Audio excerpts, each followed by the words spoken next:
Have you ever passed by an old wooden fence and wondered what it might remember? Not the kind built for keeping things out, but the quiet kind, leaning slightly with time, softened by moss and silence. The kind that stands beside a tree older than memory, its bark peeling like pages from a forgotten journal, its leaves whispering stories to the wind. Somewhere, just beyond that fence, there's a bench, weathered, sun-warmed, waiting, and sometimes at the same hour each afternoon, an old man sits there with a cup of tea, looking out over the fields like he's watching something only he can see. Maybe it's a memory, maybe it's a promise, maybe it's something simpler than either. This is not a story of adventure. It's a story of staying still, of listening closely, of remembering someone you once loved by sitting in the same patch of light again and again. So tonight, I'd like to invite you to sit quietly with me for just a little while beside the wooden fence beneath the sycamore tree. There is a road, barely paved, barely straight, that curves softly between two long stretches of field at the edge of a small town, where time, like the wind, never hurries. You wouldn't know the road by name, even the postman forgets it, but the locals know it well. They call it the curve, not because it bends sharply, but because it doesn't need to go anywhere quickly. It begins near the old mill that hasn't turned in 30 years, and it ends where the land falls gently into a low pasture of golden grass and wild asters. Somewhere in between, the road passes by a weathered fence of gray wood, leaning gently toward the earth, as if it too is ready to lie down and rest. The boards are soft with time, their nails rusted into stillness. Moss clings to the base like a blanket no one asked for, but everyone welcomes. Behind the fence grows a sycamore tree, tall with bark the color of candle ash and leaves as wide as open palms. In late summer, those leaves dance in the gentlest wind, flickering sunlight like ripples across water. Its roots rise like knuckles from the soil, and the grass beneath it stays cool, even on the warmest afternoons. If you walked past it at just the right hour, say when the light begins to shift from afternoon gold to evening gray, you might see someone sitting on a bench beneath that tree. Not every day and not always at the same time, but often enough to feel like it was meant to be. His name is Eli. No last name is necessary in a town like this. Everyone knows Eli. He's the man with the slow wave, the kind who nods before he speaks, who smells like old cedar and pipe tobacco, and who keeps a thin notebook tucked in his jacket like it might float away if not kept close. He's been sitting on that bench for more than a decade. Every afternoon he walks the same small loop, down the porch steps of his farmhouse, past the lilac bush his wife planted the year they were married, across the gravel drive, and out to the bench by the fence. His boots creak, the gate moans, and the sycamore always greets him with the hush of leaf and breeze. He doesn't bring much with him. A thermos sometimes, a sandwich on days when lunch felt too quiet inside the house, often just a book he never reads or a folded letter he's read too many times, but always the notebook.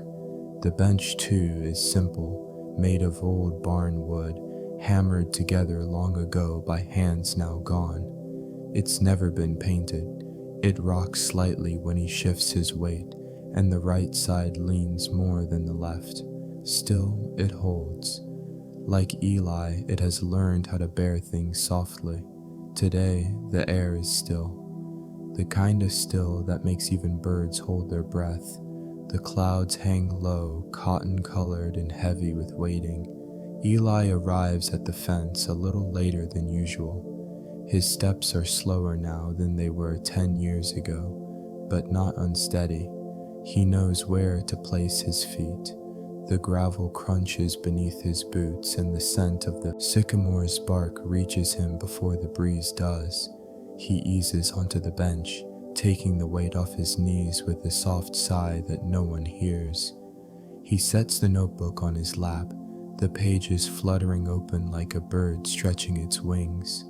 For a long time, he doesn't write, he just listens. A sparrow hops along the fence rail. A dragonfly hovers over the grass, its wings a blur of glass in motion. From somewhere far off, a tractor hums faintly, then fades. Eli smiles without moving his mouth. This is the hour he loves best, the hour when nothing is expected and nothing interrupts. He reaches into his pocket and pulls out a folded paper napkin. Inside is a slice of peach, soft, golden, almost too ripe. He eats it slowly, letting the juice run down one knuckle before wiping it away with his sleeve. Then he leans back, his shoulders resting against the slight curve of the bench, and tilts his face toward the branches above. The sycamore sways. It always moves like that when he sits down, as if recognizing him, as if acknowledging another year passed together. There's a knot in the tree just above his head, round, dark, like a closed eye. Years ago, June used to say it looked like the tree was winking at him. A tree with secrets, she'd say, brushing the dirt from his sleeve. One that remembers things better than we do. He misses her in the quietest ways, not in grand displays of grief or loud longing, but in the little spaces, the extra chair on the porch, the empty cup beside his thermos, the silence between birdsong and breeze. That's where she still lives. Sometimes he speaks to her, not in words, always.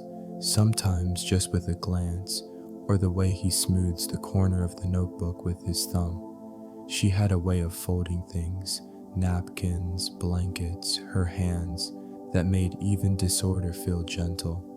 He tries to remember that when the world feels sharper than it should, a cloud passes overhead and the light shifts. The sycamore's shadow stretches toward the fence, reaching with open fingers.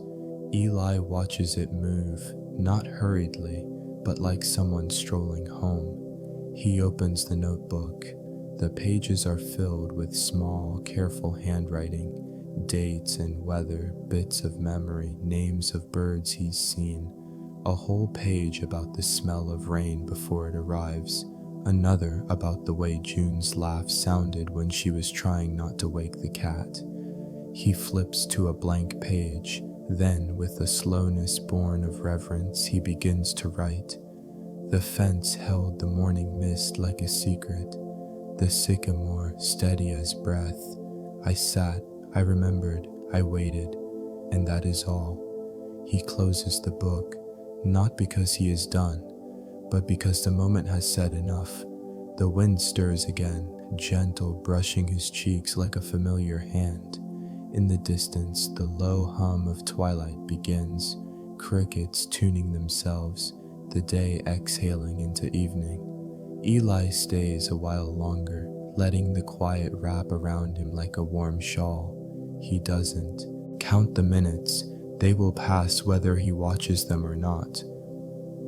Eventually, he stands, slowly, carefully, as if rising from a conversation, not a bench. He nods to the fence and to the tree. Then he walks home. The following morning came with the hush of low clouds and the promise of a slow, thoughtful rain. The kind that doesn't rush in with thunder or hurry away with wind, but lingers, gentle and steady, like an old friend who knows how to sit quietly without needing to speak. Eli stood at the kitchen window, a chipped mug of tea warming his hands. The steam rose in soft curls, catching in the morning light as it filtered through sheer curtains June had sewn from old cotton flour sacks. They still held the faint scent of lavender even after all these years. He hadn't the heart to replace them. The view from that window hadn't changed in decades, perhaps only in the way his eyes saw it now. The gravel path leading toward the fence was speckled with puddles from the night's drizzle. A pair of mourning doves pecked near the lilac bush, their feathers puffed against the morning chill. Beyond them, the sycamore stood as it always had, patient, dignified, and quietly magnificent. He watched the rain bead along the fence rails, gathering until it rolled down like a silver thread. The boards were darker today, soaked through and fragrant with the scent of old wood and earth. That fence had stood longer than most of the houses in town, longer even than Eli's memory could stretch. After breakfast, which consisted of a slice of toast with peach preserves and the last boiled egg from the basket by the sink, Eli slipped on his jacket and stepped out onto the porch. The wood creaked beneath his boots, greeting him like it did every day. He carried with him the same things he always did: his notebook, a pencil, and a small folded paper he had tucked away long ago. Today he intended to read it again. The path to the bench was slow and familiar. He paused halfway to catch his breath, not from exhaustion, but because the sight before him gave him reason to linger. The rain had eased into a mist, draping the fields in a soft veil. Drops clung to blades of grass, turning the pasture into a sea of quiet sparkle. Even the cows in the neighboring lot stood still, heads bowed, as if taking part in a moment of reverence too sacred to disturb. When Eli reached the bench beneath the sycamore, he didn't sit right away. Instead, he placed a palm gently against the tree's trunk, fingers brushing over the peeling bark. It felt cool and damp beneath his skin, alive somehow with memory, as if the tree were waiting to listen. Only then did he lower himself slowly onto the bench. It rocked, as it always did. A crow called once from the distant pines, then fell silent. He pulled the small paper from his jacket pocket, unfolded it with care. The creases had worn soft from years of folding and unfolding. The ink had faded just slightly, though his handwriting, always tidy and deliberate, still held strong. It was a letter, one he had written years ago, decades perhaps, but never mailed, not because he'd forgotten. Quite the opposite. He had chosen not to send it. But now, in this season of quiet mornings and deeper reflections, he wondered what kept him from sharing it then. He cleared his throat softly, as if preparing to speak to someone sitting just beside him. "My June," he read aloud in a low, steady voice. Today, the fence held the first snow. Just a dusting, but it clung to the rails like sugar. You would have laughed, said it looked like someone tried to frost the world with a tired hand. I sat out by the tree and watched the flakes fall into the folds of your old scarf. I still wear it sometimes. I think it keeps more than my neck warm. He paused, the sound of rain returning to fill the silence around him. Do you remember that winter we stayed up half the night because a chimney moaned like an old dog? You kept saying it sounded lonely, and so we sat there feeding it logs, talking to it like it might answer. I think about that now, and I wonder, who were we keeping warm, the fire or ourselves? Eli folded the letter again, pressing the creases as gently as a page from scripture. He didn't cry. He rarely did anymore, not because he had no sadness, but because it had softened with time, become a part of him, woven in like threads in an old quilt, worn but no longer unraveling. He set the letter on the bench beside him and leaned back, eyes half closed, letting the weight of memory settle in the space between his breaths. The rain fell steadily now, not heavy enough to send him back indoors, but just enough to soak the tips of his boots. It tapped lightly against the sycamore leaves, drummed on the bench slats, and whispered against his shoulders like the brushing of a familiar hand. It was then that he noticed a small indentation in the dirt near the fence, just beneath the lowest rail, where the earth had softened from the water. A shape, round and shallow, no larger than a teacup, perhaps an animal's footprint, or perhaps just the way the rain had pooled, but something about it caught his attention. He leaned forward, reaching slowly, tracing the edge of the print with a finger. The soil gave beneath his touch, and the scent that rose, rich, loamy, full of life, brought back something long buried, a memory, not sharp or specific, just the kind that comes in layers, a child's voice, laughter echoing down the hill, the warm weight of a basket filled with apples, June's hands, so sure, so small, pressing dough into the shape of a pie crust as evening light poured through the kitchen window. They were pieces, not a scene, not a story, just the kind of memory that settles deep and does not ask to be understood. He sat back slowly, letting the moment pass through him. Somewhere far across the fields, a train called out in the distance, its horn low and haunting. Eli always liked the sound of trains, not for where they went, but for what they promised. A movement through time, through place, through memory. It reminded him that even stillness had direction. Back on the bench, he picked up his notebook and opened it to the next blank page. The pencil moved slowly at first, then steadier. The rain holds stories the sun forgets. A bench, a letter, a print in the mud, nothing loud, nothing lost, only remembered. And then he stopped. He did not feel the need to write more. The wind had shifted slightly, carrying the smell of pine, of soaked soil, of something sweet and familiar, perhaps honeysuckle, or perhaps just the fragrance of another memory stirring. He closed the notebook, placed it gently back into his jacket, and looked once more toward the distant curve of the road. The clouds were breaking now, not with sudden brightness, but with a soft thinning, like a curtain drawn back slowly from a sun just waking. And as he rose from the bench, the sycamore rustled, not with wind perhaps, but with something older, something like gratitude. The next few days passed the way days often do in the country, without fanfare, without hurry. The rain came and went, leaving behind the scent of damp leaves and fresh-turned earth.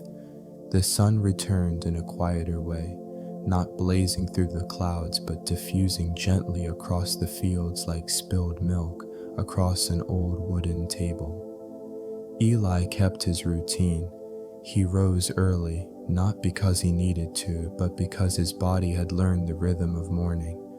The hush before the birds, the creak of floorboards that had known his footsteps for half a century, the warmth of the first mug of tea.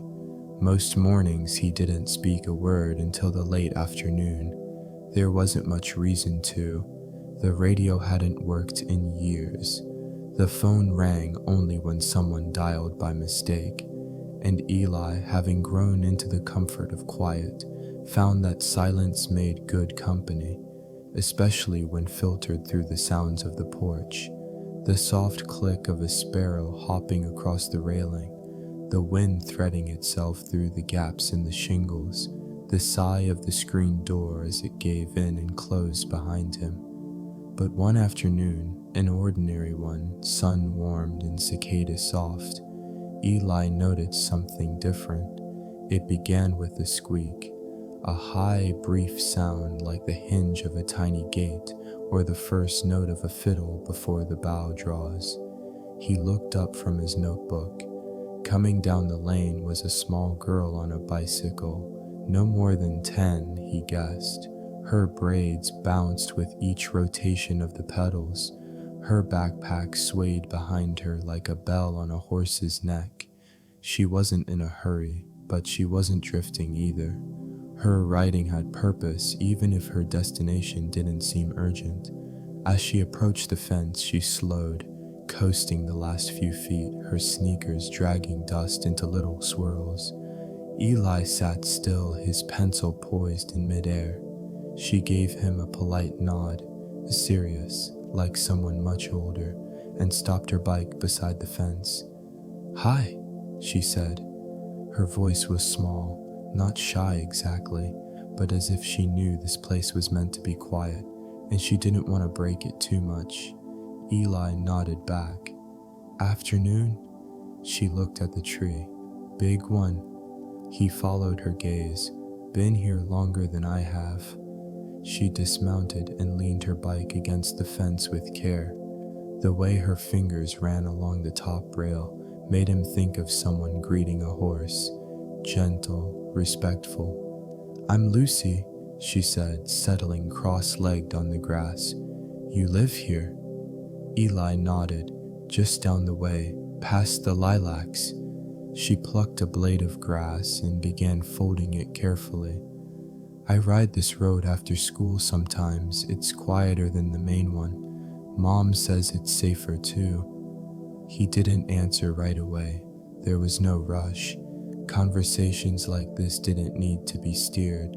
She spoke again, still folding the grass. "Do you write poems?" Eli glanced at the notebook in his lap.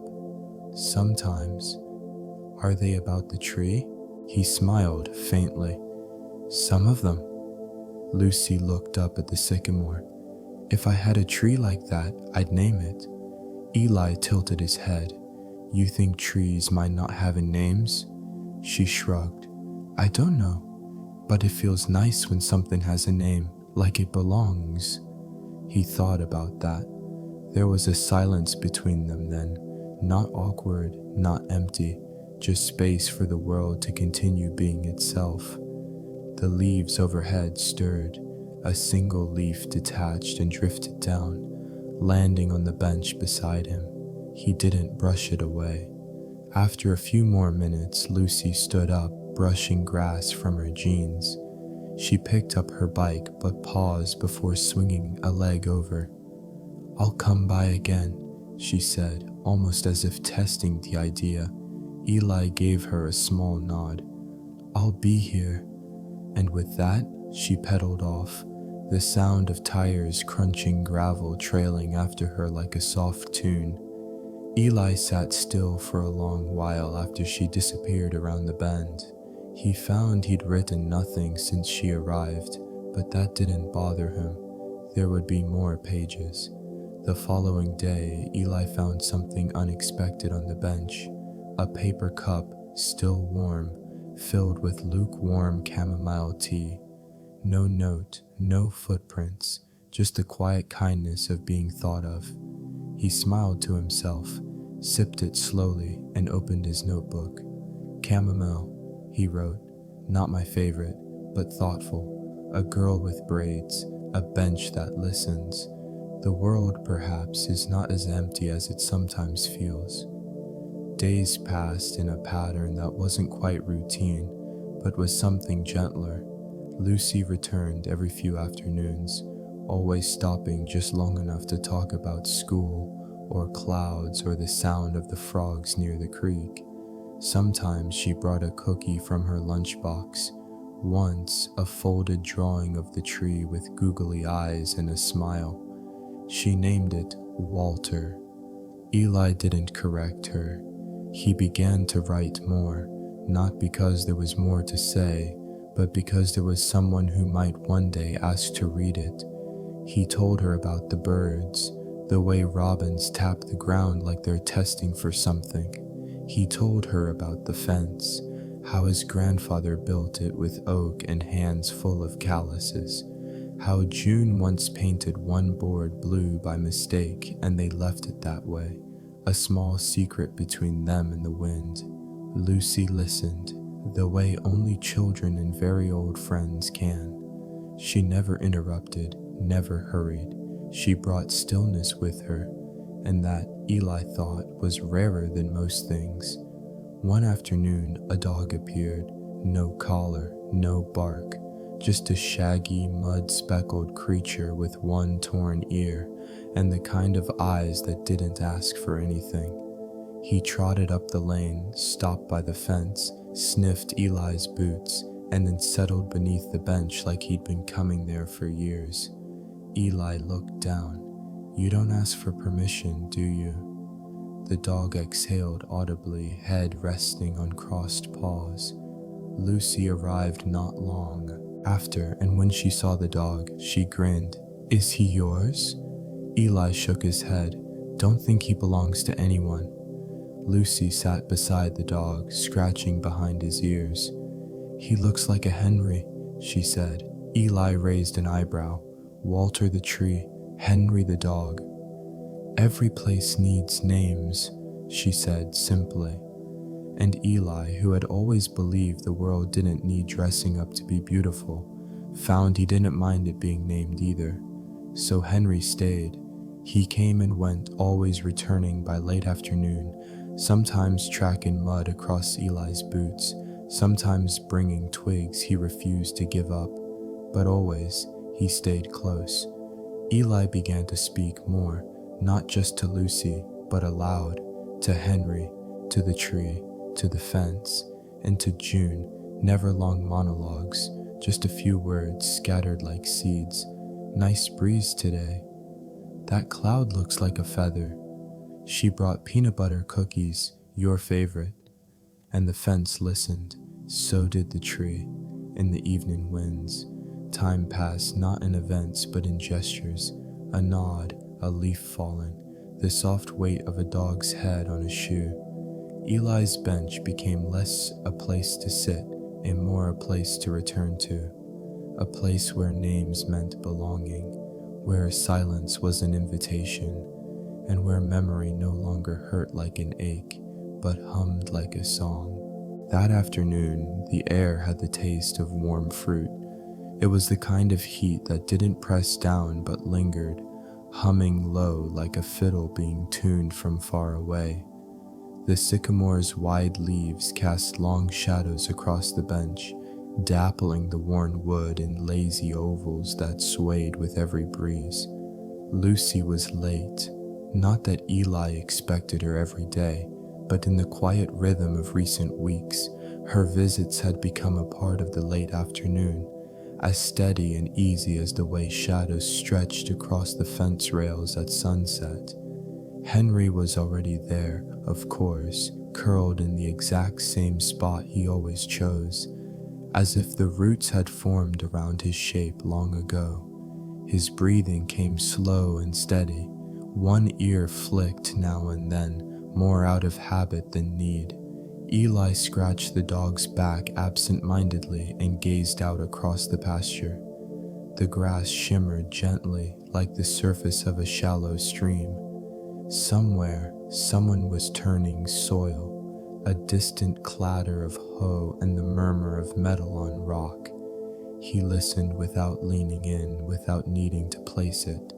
When Lucy finally came pedaling up the lane, her cheeks were pink and her backpack looked heavier than usual. "I brought something," she said as she parked her bike. "It's kinda silly, but I thought maybe..." She opened her bag and pulled out a book, its spine cracked, corners curled. A children's book, Eli noted, with soft watercolor illustrations. She held it gently, reverently, as one might carry an old toy once dearly loved. "I used to ask Mom to read this to me during storms," she said, her voice barely louder than the rustling leaves. "The part about the candle in the window always made me feel safe." Eli nodded. "Storms have a way of making us reach for things that stay still." She sat beside him and opened the book, but didn't begin to read. Instead, she traced one of the drawings with her fingertip. "My dad used to play the guitar when it rained," she said suddenly. Nothing fancy, just slow songs, sometimes made up ones. Eli looked at the sycamore's branches. The wind had changed, a cooler current now brushing in from the west, the kind of wind that carries the first quiet hints of rain. "I had a guitar once," he said. Lucy looked up, surprised. "Do you still play?" He shook his head. "Not for years." There was a pause. Then she asked, as children ask, not prying, just curious, "Why not?" Eli smiled softly, more with his eyes than his mouth. "Well, because it belonged to a different version of me, one who still believed the stars were learning his name." Lucy frowned, not quite understanding but sensing something important in the words. He leaned back, the bench creaking just enough to remind him he was still here. "It was a summer like this one," he began, "the year I turned 20. The peaches ripened early and the storms came late. We had whole days that smelled like sun-warmed syrup and ended in thunder that never quite arrived." Lucy set the book down. She was listening now, both hands folded in her lap. "I was working the far field then," he continued. "June and I weren't married yet, just talking about the idea of forever, the way young people do when the world still feels like it's making space for them." He paused to watch a single dragonfly zigzag along the edge of the fence line.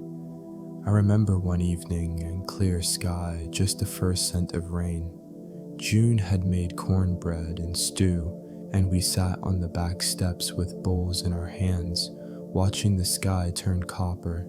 She told me she liked the way the light caught the trees just before a storm, said it made everything look like it was holding its breath." Lucy said nothing, only nodded, her expression open and soft. "I'd gotten the guitar from a neighbor who moved away.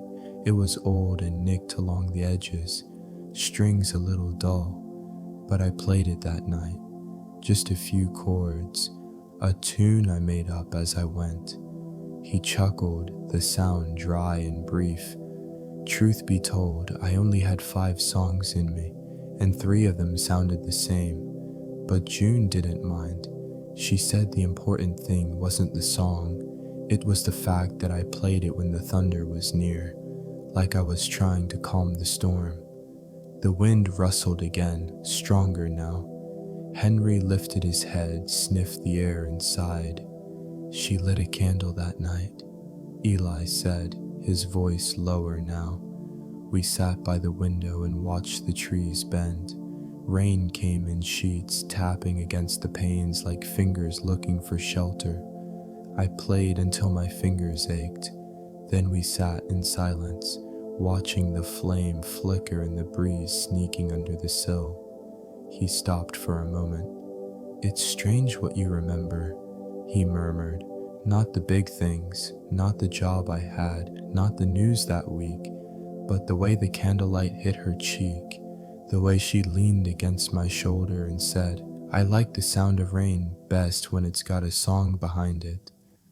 Lucy was quiet, her gaze fixed not on him, but on the space between words, on the hush that comes when stories settle into the heart.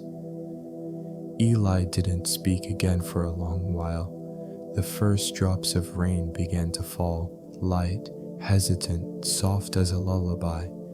They tapped against the leaves in the bench and the brim of his hat. Neither of them moved. Henry shifted closer, curling tighter into the roots.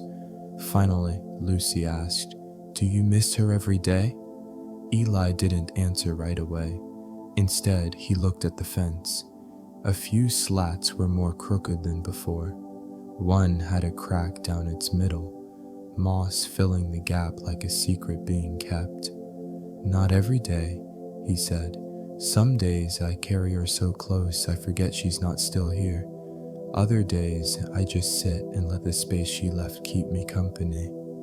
Lucy nodded. She didn't say anything more. The rain thickened slightly. The scent of wet soil rose up around them, mixing with the sweetness. of summer grass and the faint memory of peaches long since picked. Eli reached into his coat pocket and pulled out his notebook. He wrote slowly, as always, each word a choice, each line a remembering. Storms still come, even when the sky is quiet, but some storms bring music, and some memories hum like strings beneath the rain. When he closed the notebook, the wind paused, as if waiting for something more. But there was nothing more to say, just the sound of rain on wood, and the heartbeat of a story that would keep unfolding gently beneath the branches of the sycamore tree. Autumn didn't arrive with a grand announcement. It came the way a familiar friend enters a room. Quiet, unhurried, with a presence that settles in the corners before anyone has time to notice. The mornings grew crisper, the light thinner. Fields that had once been tall with green now glowed golden and bent slightly under the weight of ripeness. The smell of the earth changed too, more grounded, more knowing. Eli noticed it first in the way the sycamore leaves began to curl at their edges, not with decay, but with preparation. They shifted from their deep summer green to a pale yellow, the color of weathered paper. Not all at once, just a leaf here, a branch there, as if the tree were testing the wind before letting go. He began bringing a blanket out to the bench in the afternoons, a simple one, wool, faded blue, with a corner that still bore June's careful stitching. It held the scent of cedar and dry sun. Henry approved of it, curling beside it with a satisfied grunt, his chin resting on Eli's boot. Lucy still visited, though not as often. School had started again. Her backpack was heavier. Her words came faster, as if trying to outrun the schedules filling up around her. But when she sat beneath the sycamore, her shoulders softened and she remembered how to be still. One day, as they watched a single leaf drift down and spin to rest on the fence rail, Eli said quietly, "I think you're growing faster than this tree." Lucy laughed. "No way. Trees are magic. They just grow in secret." Eli smiled.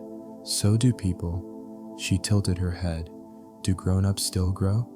He considered the question, then replied, "Not taller, but wider maybe. Not in the body always, in the heart." She thought about that. What makes a heart grow? Eli looked down at the leaf on the fence. "Letting things in," he said, "and letting some things go." A few days later, he brought something different out to the bench.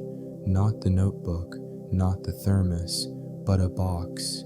Small, wooden, with a lid that stuck slightly at one corner. It had once held nails in his father's shed, then buttons in June's sewing cabinet, and now, well, he wasn't sure what it held, but it felt right to bring it. Lucy arrived just as the sun was starting to lower behind the hills, casting long blue shadows across the field. "What's that?" she asked, dropping her bike gently near the fence. Eli tapped the box once, like knocking at a familiar door. "Something I've been holding on to for a long time." She sat cross-legged, expectant. He opened the lid slowly. Inside were objects of no real value to anyone but him. A dried sycamore leaf pressed flat between two pieces of wax paper, a button from June's cardigan, a pencil worn down to half its size, a photo black and white and slightly blurred of a younger Eli on the same bench, holding a guitar across his knees. Lucy leaned in, not saying a word. "These things," Eli said, "aren't important because they're old, or because they belong to someone. They're important because they're part of a rhythm, a pattern, a way of being." He lifted the pencil. "This one was used to write down the name of the first bird I ever learned to recognize, eastern meadowlark." He smiled faintly.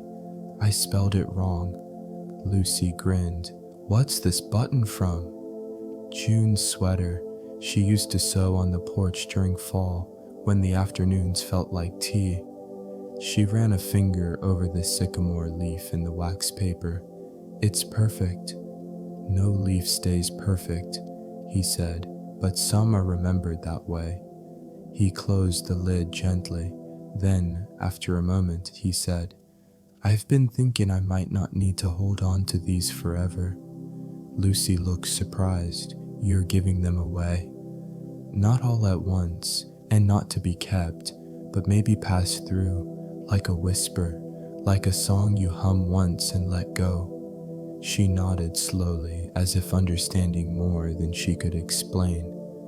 Eli reached into the side pocket of his coat and pulled out a folded piece of paper, thicker than his notebook pages, slightly yellowed at the edges. I want to show you something, he said, but only if you're ready. Lucy's face took on a seriousness beyond her years. I'm ready. He handed her the paper. She unfolded it carefully. It was a map, hand-drawn, simple, lines marked in pencil, faint trails through familiar shapes, a rectangle for the fence, a circle for the sycamore, a square for the bench, a dotted line meandering toward the creek. Tiny arrows pointed to things like Birdwatch Rock, June's corner of the garden, and where the fox used to nap. It's this place, she whispered. Eli nodded. It's how I see it, how I remember it, and how I hope it stays. He paused. I made one copy, just one. Lucy looked at him, the question unspoken but clear in her eyes. I want you to keep it, he said. She held the map gently, like it might crumple under too much breath. Why me? Eli leaned back, the bench creaking under his weight.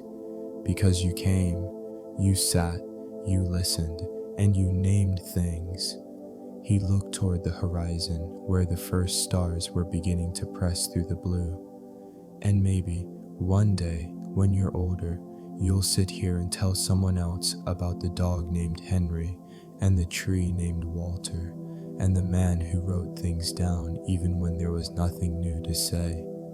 The sky deepened into that particular kind of blue only autumn can manage, the kind that feels like wool and twilight at the same time. A single cricket began to chirp, hesitant at first, then steady.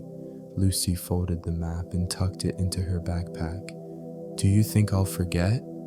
Eli smiled. Number, but if you do, the fence will remember. Henry stirred, shifting closer, his tail thudding once against the roots. They sat, together a while longer, three figures in the soft hush of evening. No rush, no need to fill the air, just the knowing that something had passed between them, something unspoken but lasting. The first frost came one morning before the sun had fully crested the line of hills.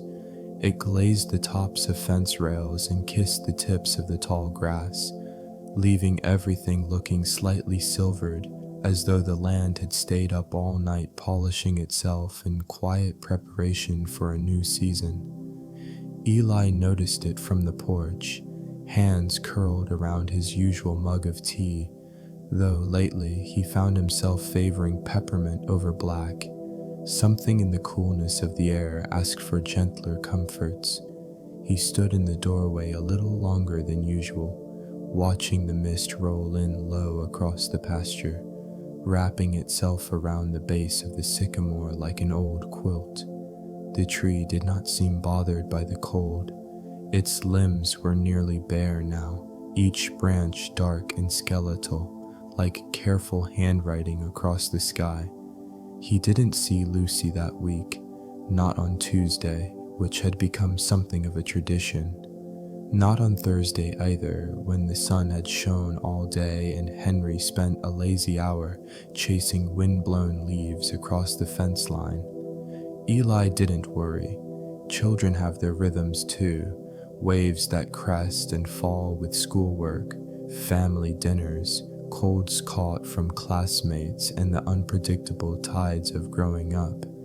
He understood that, had lived long enough to know that absence wasn't always something to fear. Sometimes it was just the earth pausing between breaths.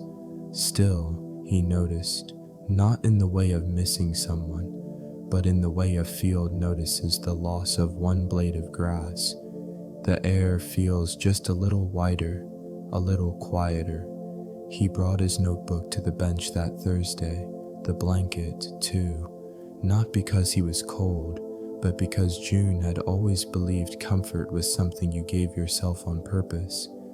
The bench groaned softly under his weight, a familiar protest that felt like a kind of greeting. Henry circled once at his feet and settled with a grunt, nose buried against Eli's boot.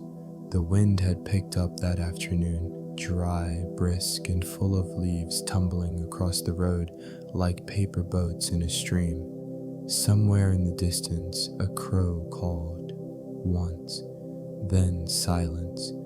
Eli opened the notebook and flipped back a few pages, his thumb pausing at the corner where Lucy had drawn a small star beside one of his entries. She had liked that one, a quiet line about the way the fence looked after rain. He turned to a new page, then paused. Instead of writing, he simply sat, listened. The wind moved through the branches above, whistling low between the empty limbs of the sycamore. The fence creaked once, twice, like an old man shifting his weight to remember a story. A squirrel darted across the far edge of the field, its tail flicking like punctuation. All of it, the sounds, the light, the hush, felt like something waiting to be acknowledged, not filled. And so Eli let it be. Later, as the sky began to soften into the pinks and grays of late afternoon, he reached into his coat pocket and pulled out the map, the one he'd given Lucy. This copy, though, was older, the original. Its pencil lines had faded, smudged by fingers in the softness of time. He unfolded it carefully and spread it across his lap, smoothing the corners as best he could. He traced each path with the tip of his finger, the garden, the birdwatch rock, the curve of the creek, and there, by the sycamore, a tiny drawing of a bench, and next to it, a name in Lucy's handwriting, Walter. He smiled. He didn't know if she remembered the map today, wherever she was. If it sat folded in a drawer, or tucked between pages of a textbook, or resting forgotten in the bottom of her backpack. But he hoped, in some quiet way, that it still held warmth, not because of what it showed, but because of who it was shared with.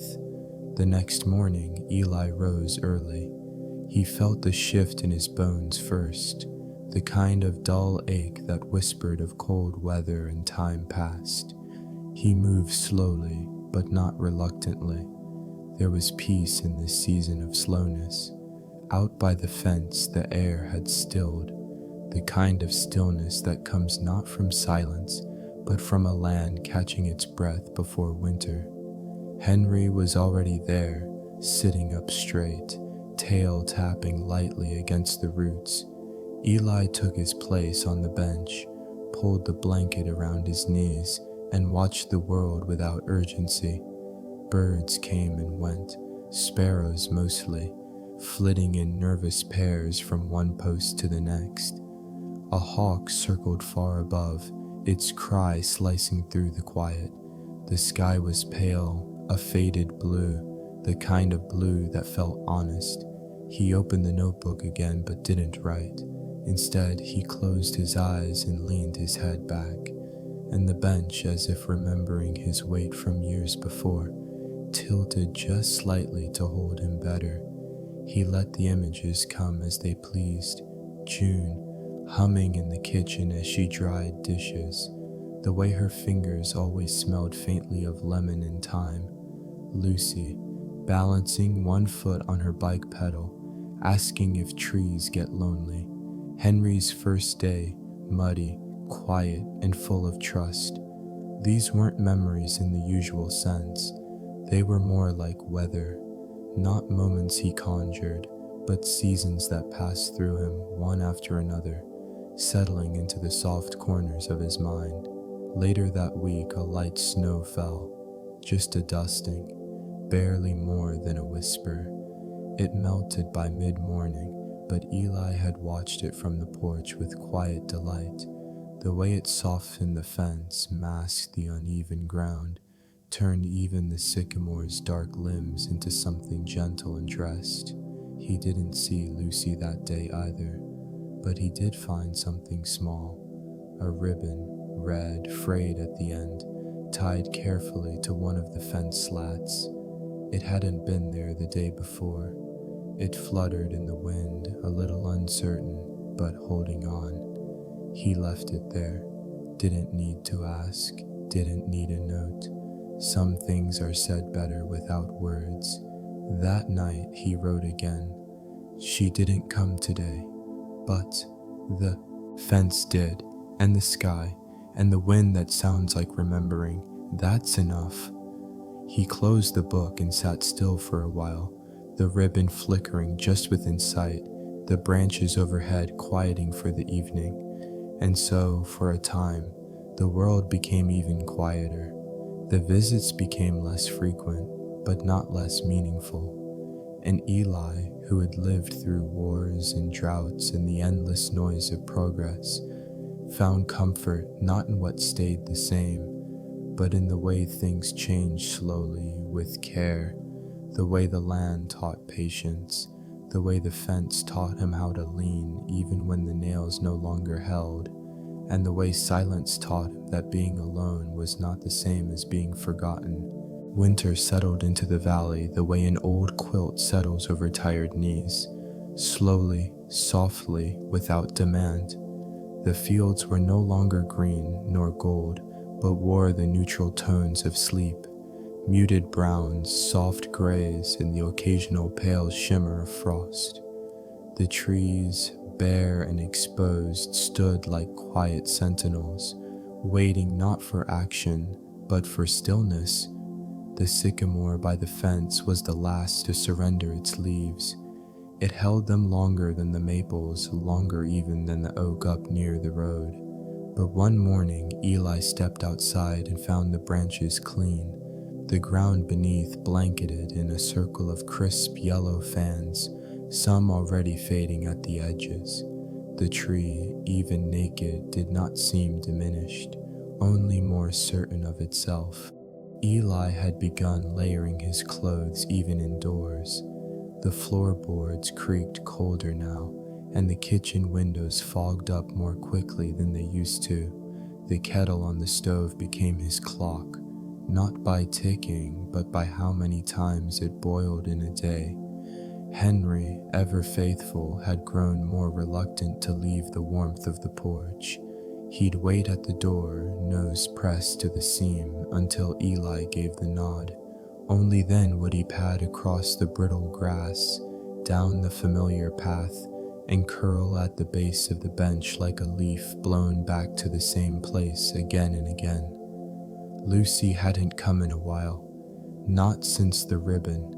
Eli hadn't expected her to, not in the way a younger man might expect, a hope that insists, that demands return. His expectation was quieter, like the wind waiting for the chimes to stir.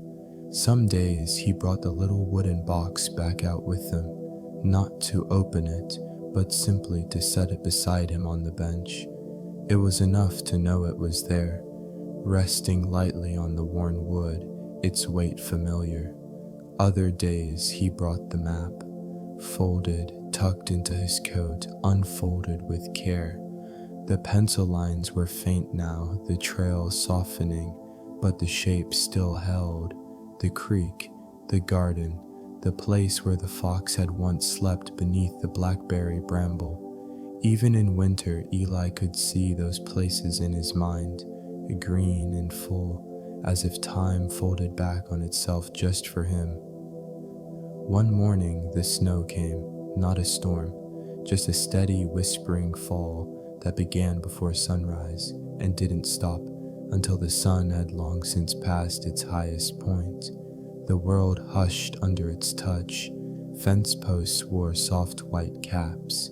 The bench disappeared halfway into a drift. The sycamore's roots were hidden beneath a smooth white blanket, unbroken even by Henry's steps. He had chosen, wisely, to stay in. Eli stood by the window and watched the snowfall. He did not go out that day. There would be time.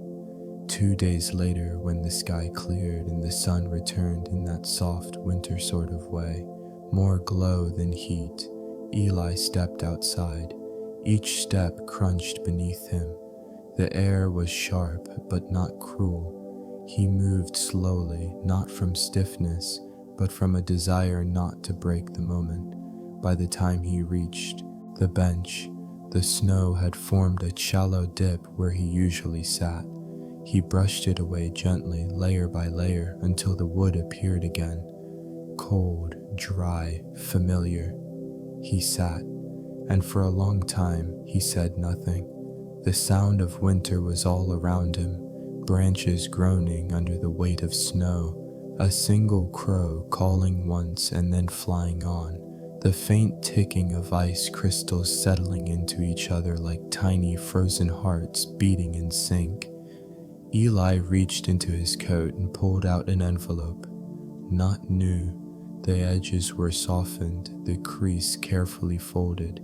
Inside, he had written something weeks ago, something simple. If you find this, it means I've stepped back a little, not gone, just quieter.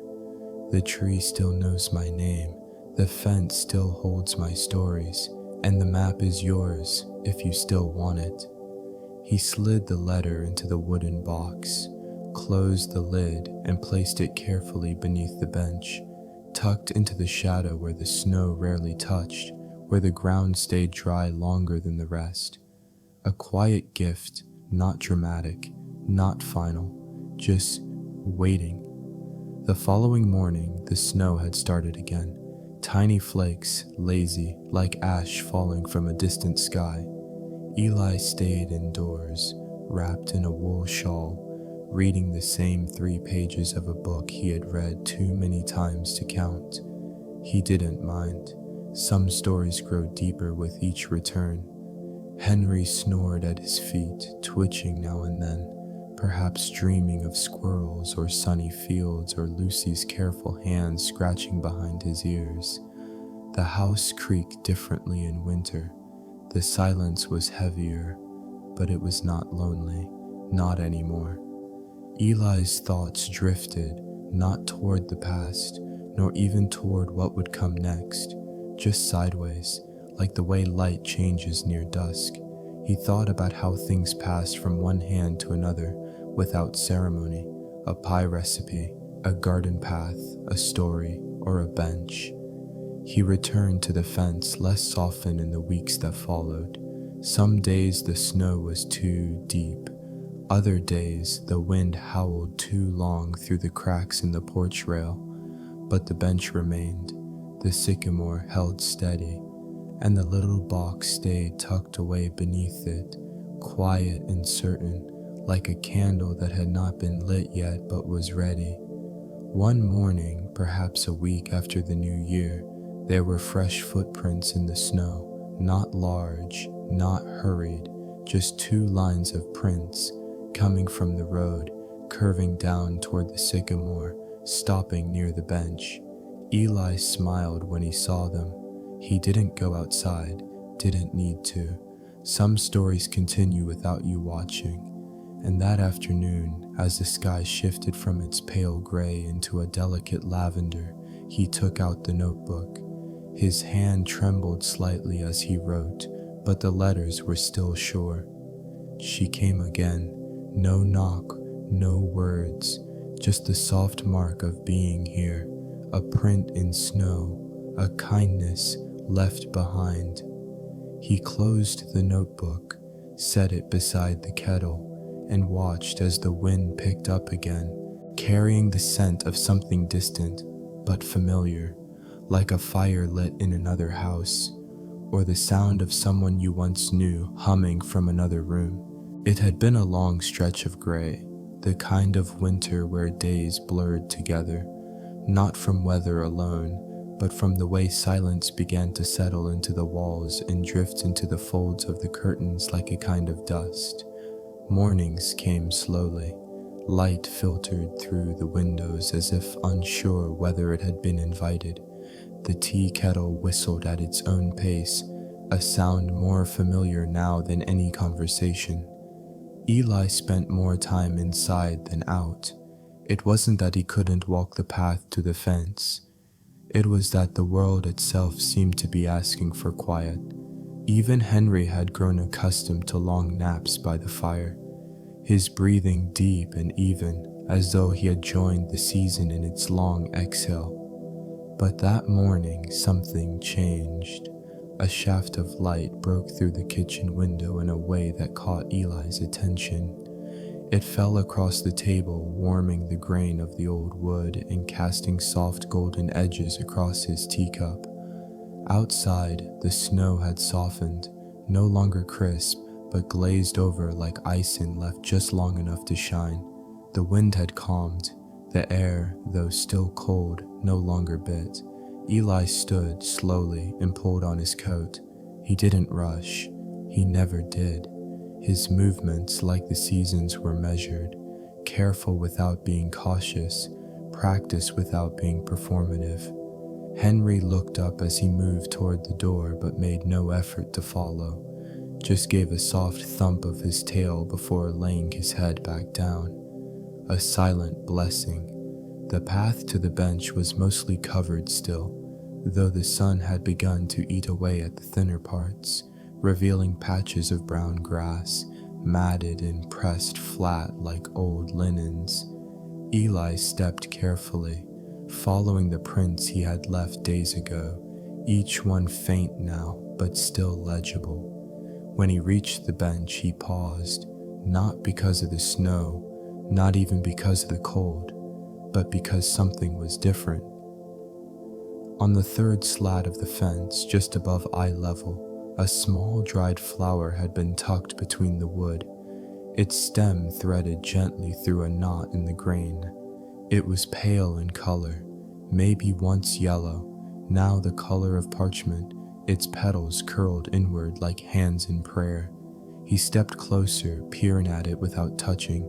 There was no note, no ribbon, just the flower, and a single word penciled faintly on the wood beneath it. Remember. Eli let out a breath he hadn't realized he was holding, not because the message surprised him, but because it felt so utterly known. He didn't need to guess who had left it, didn't need to wonder when. These were not things left to chance, they were things left in trust. He sat down on the bench, letting the light find his face. The wood was cold beneath him, but not unkind, the kind of cold that reminded you the world was still turning, still alive, still capable of change even in the stillness. The sycamore above him stood quiet, limbs bare against the bright sky. A few birds fluttered between its branches, finches, he thought, or maybe sparrows. Their wings caught the sun in flashes, small and fast like laughter across a room.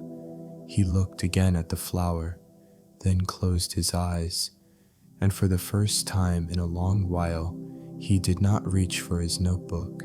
Instead, he let the memory come on its own, not a memory of a specific day or a particular moment, but a feeling. The feeling of having given something to someone without expecting it back. The feeling of watching someone grow. The feeling of being part of a place so long that even silence began to echo with recognition. When he opened his eyes again, the light had shifted not much, just enough to mark time. A breeze had picked up, soft and low. It stirred the branches above, and the sycamore responded with a soft rustle, as if nodding to something only it could hear. Eli stood slowly. He reached out and touched the slat of the fence where the flower was nestled.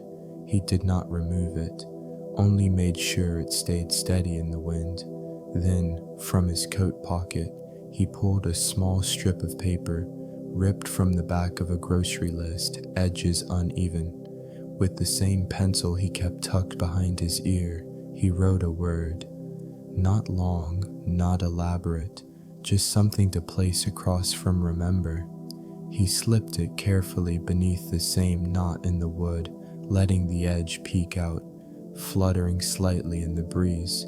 Still, that was all. He stepped back and looked at the two words, remember, still, side by side, as if in conversation. Back at the house, the fire had gone low. Henry stirred as Eli returned, standing to stretch and pad across the floor, tail wagging in slow, tired rhythm. Eli knelt beside him, rubbed the space behind his ears, and let his hand linger for a while on the dog's warm back. He didn't say anything, but Henry, in his own way, already understood. That night, Eli did not write in his notebook. Instead, he folded the map one last time, the creases already softened from years of use. He slipped it into an envelope, one of June's old recipe envelopes, pale blue and lined in white. On the front, he wrote no name. He simply placed it on the table. Some things, he had learned, find their way without addresses.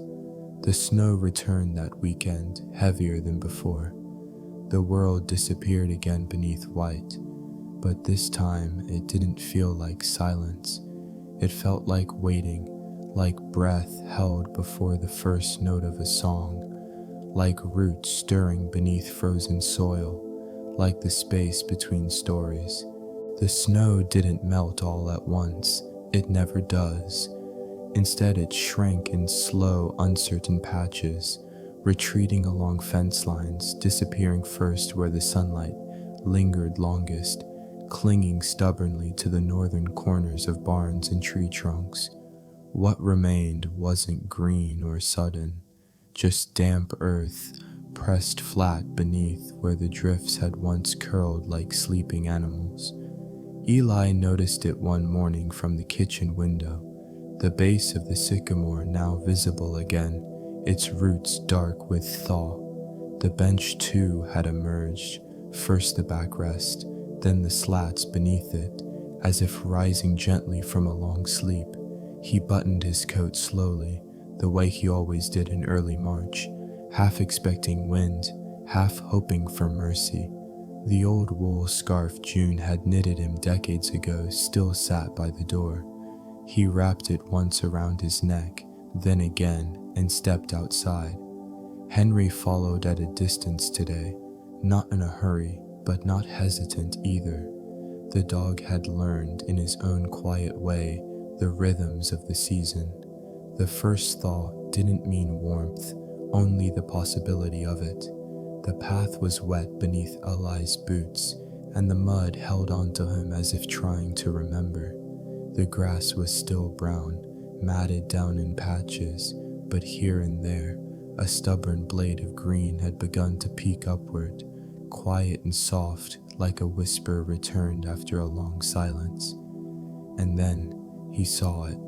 There, beside the old bench beneath the sycamore tree, a small wooden chair, plain, unpainted, no backrest, just 3 legs, one slightly shorter than the others, which made it lean ever so slightly to the left. It was child-sized, hand-carved, worn smooth at the edges as if passed down or passed between. It hadn't been there yesterday, and no footprints led to it, only the damp earth and the quiet fence. Eli stopped a few paces away.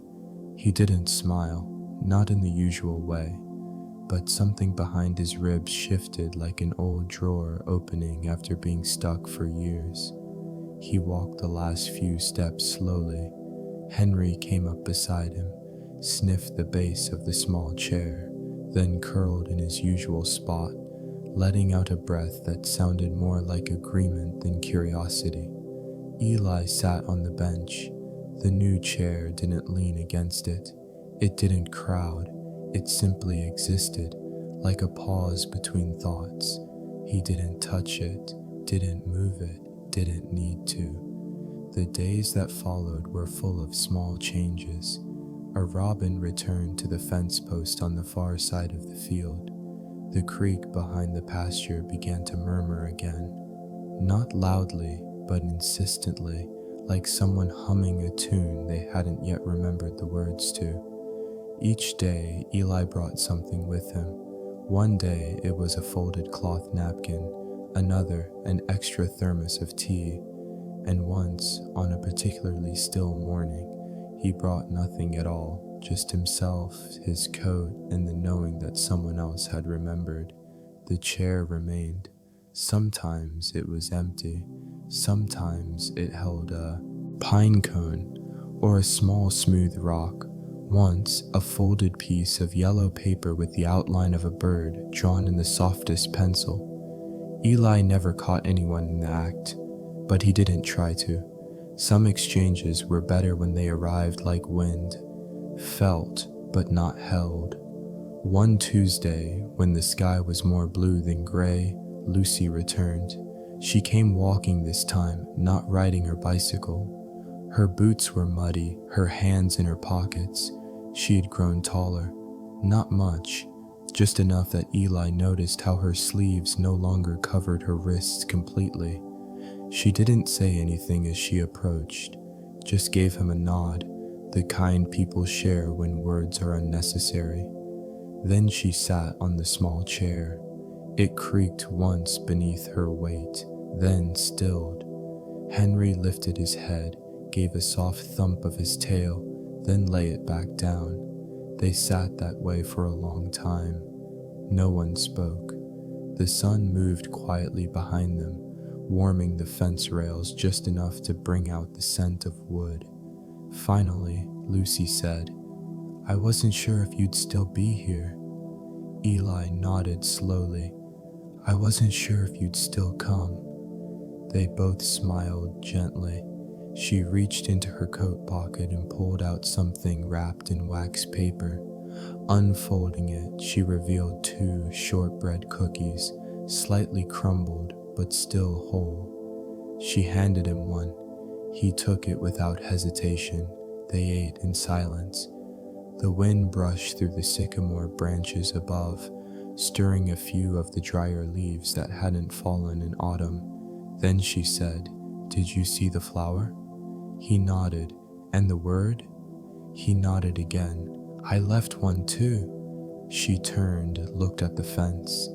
It was still there. Remember, still. She smiled without showing her teeth. "I like that," she said. "It's like a sentence we're both writing." Eli looked out across the field. The wind had shifted again, warmer this time. Birds sang from somewhere beyond sight. Maybe we've been writing it longer than we know. Lucy rested her elbow on her knee and her chin in her hand. "Sometimes I forget what I came to say," she said. Eli chuckled softly. "That's all right. Sometimes I forget I'm waiting to hear it." They sat that way until the sun slipped behind the hills and the sky turned the color of faded linen. The bench creaked as Eli stood slowly. Lucy rose too, brushing off her pants, then gently adjusting the little chair's position, just slightly, to face the tree more directly. Not a change, just an offering. That evening, back at the house, Eli opened his notebook. He wrote slowly, deliberately, the way one plants seeds. She came and sat. The chair wasn't mine, but I'd been saving that space all along. Some things grow even in winter. He closed the book, set it beside the kettle, and let the quiet of the room fill in all the spaces he hadn't written. Outside, the fence waited in the dusk. So did the tree. So did the small chair. No longer new, no longer alone, just part of the rhythm now. As natural as bird song at morning. As steady as a man returning to the same place again and again. not because he must, but because the place remembers him and offers a seat. By the time spring truly arrived, the air had changed its tone. It no longer whispered in brittle tones through bare branches. Instead, it hummed, low and full, like the sound of a cello played in another room. The soil, still damp from winter's sleep, began to yield to the press of boot heels. Worms worked quietly beneath the surface. Buds pressed outward from branches with a gentle urgency. The sycamore was slower than the others, always was. Its leaves would come late, like a guest who doesn't want to arrive before the table's been properly set. But the bench knew it was time, and so did the fence. One morning, Eli stepped outside and paused at the porch rail. The world held a softness he hadn't noticed the day before. The sky had the pale blue of a cotton shirt washed many times. The wind no longer bit, it only nudged. In his coat pocket were 2 items, a small hammer with a worn handle, and 3 nails tucked into a fold of cloth. He hadn't carried them for years, maybe not since the day June asked him to fix the garden gate. One of those quiet Saturdays when time seemed to stretch between 2 cups of coffee. He walked slowly toward the bench. Henry was already ahead of him, nose to the ground, tail swinging with the contentment of a dog who knew exactly where the day would end. When Eli reached the fence, he ran his hand along the rail nearest the sycamore. There, just beneath where Lucy had tucked the dried flower weeks before, was a slat that had come loose, not fully broken, just leaning, the way something does when it's tired of holding itself up alone. He set the hammer down on the bench and knelt. The earth beneath him smelled rich and alive, the scent of roots waking up. He pressed the slat gently back into place and drove the first nail through with care. Not with force, but with the kind of rhythm that comes from understanding the grain of old wood. The sound was soft, a thud more than a knock, like the beginning of a memory. 2 more nails followed, each one anchoring the board not just to the post, but to the past. When it was done, he sat down on the bench, breathing slow. The hammer lay beside him, not a tool now, just something resting after work. Lucy arrived a little after noon. She wore a light sweater, the sleeves pushed to her elbows. In her hands was a paper bag, soft at the bottom where the soil had begun to seep through. "You fixed it," she said, pointing toward the fence. Eli nodded, felt like it was ready. She looked at the small patch of earth between the bench and the child-sized chair. "I brought something." She opened the paper bag and pulled out a cluster of small flower starts. "Violas," she said, purple and white, their faces open and curious. "They're hardy," she added, "and quiet." Eli smiled. Good qualities for flowers or people. Together they worked the soil. No trowels, just hands. The earth was forgiving, and the roots accepted their new home without protest. Eli placed a flat stone behind the tallest bloom. Lucy brushed away the extra dirt. When they finished, they sat in silence again. The violas moved slightly in the breeze, nodding like someone listening without interrupting. Lucy reached into her pocket and pulled out something small, a button, round and pale, threaded with a single strand of green thread. "It fell off my sweater last week," she said. "I almost threw it away, but I thought..." She looked at the fence. Eli nodded. She walked over and tucked the button into the crack of a nearby post, not to fix anything, just to leave it there, a sign, a reminder, a secret that didn't need keeping. As the sun settled lower in the sky, Eli opened his notebook. His handwriting was slower now, but still steady. "We put things back today, not because they were broken, but because they were waiting. A nail, a bloom, a button, nothing large, but enough to say, 'This matters.'"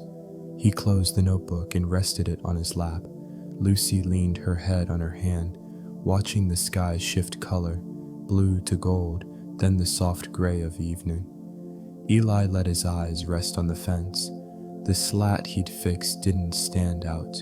It blended as it should, but he knew. He knew the feel of that wood under his palm, the sound of the nail sliding in, the echo of something coming back together. That evening, back at the house, he placed the hammer on the shelf beside the old seed tins. He didn't plan to use it again soon, but it was there, ready, just in case. Because the thing about old fences and old men isn't that they last forever. It's that someone, somewhere, cares enough to keep tending them, to notice the lean, to drive in a nail, to plant something new at their feet.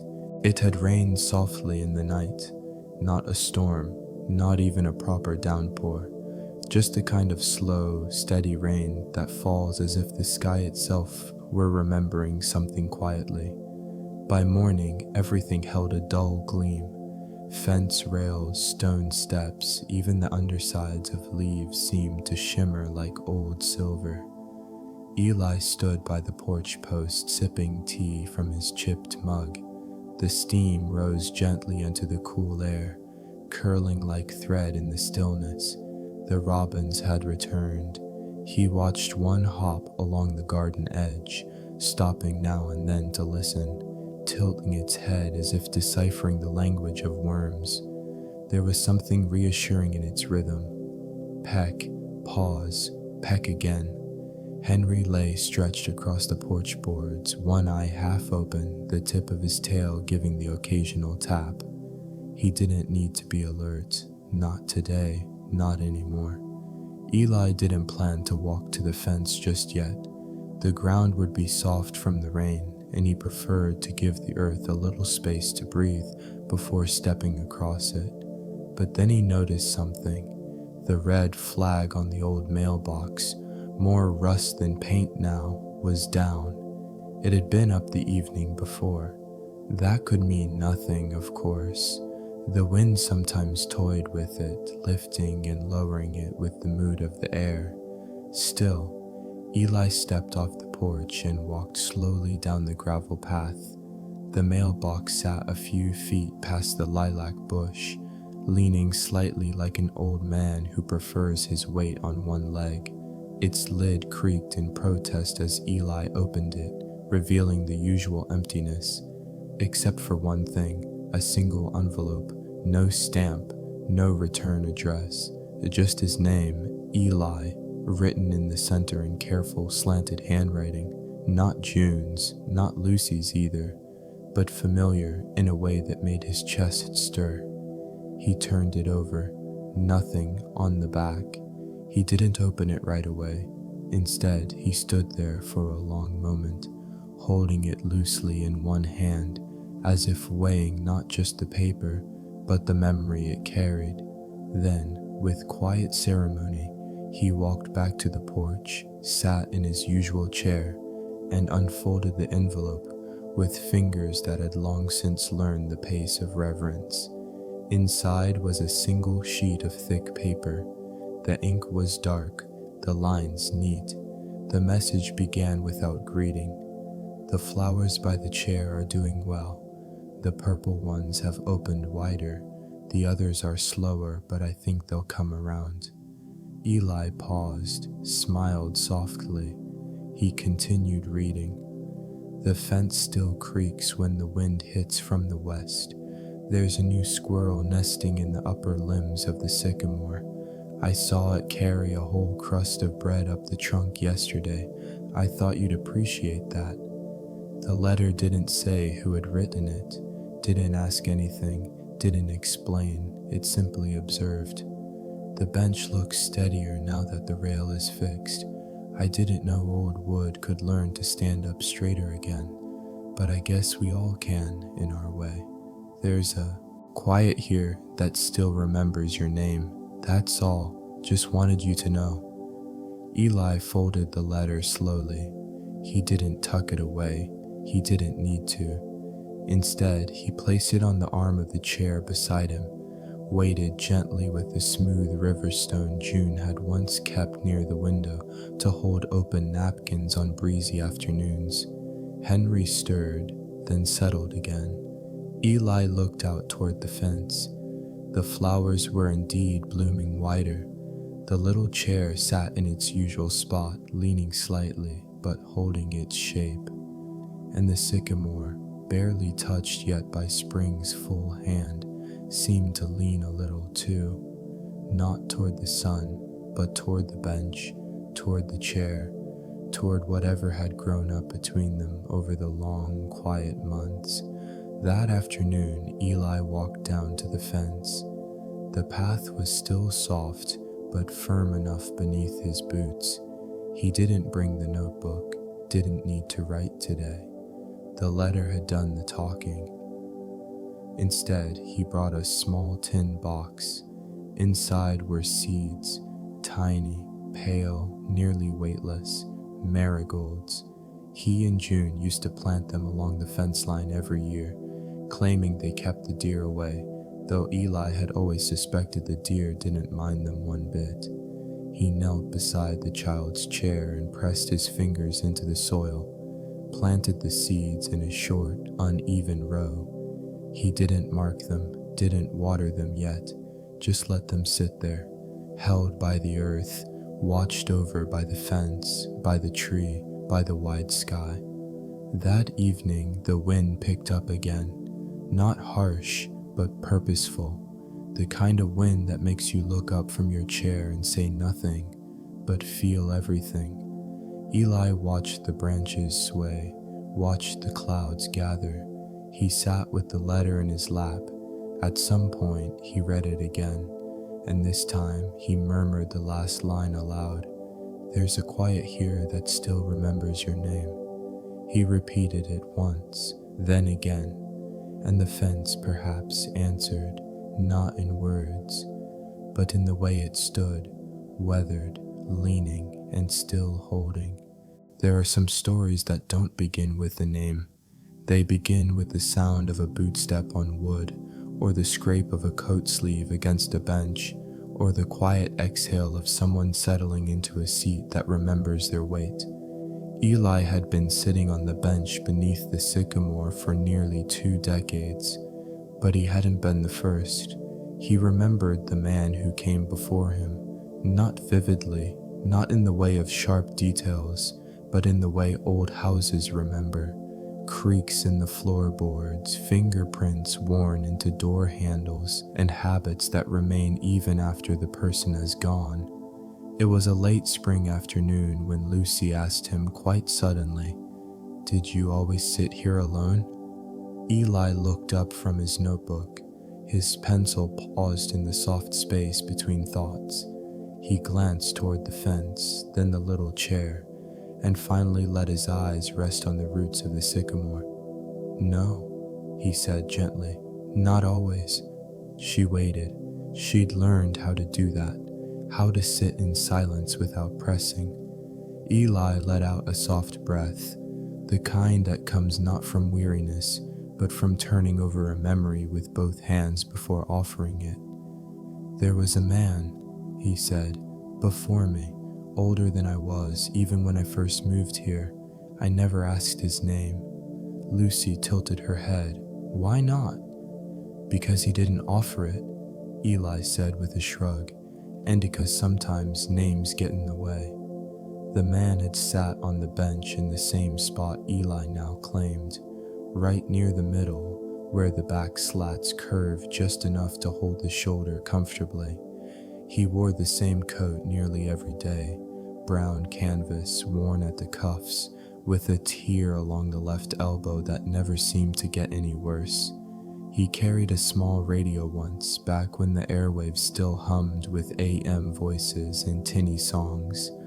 But mostly, he carried nothing, just himself and the kind of presence that didn't ask for space but filled it nonetheless.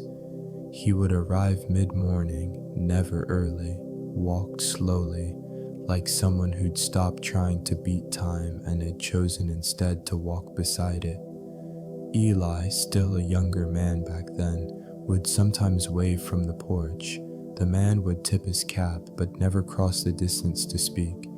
For years that was enough.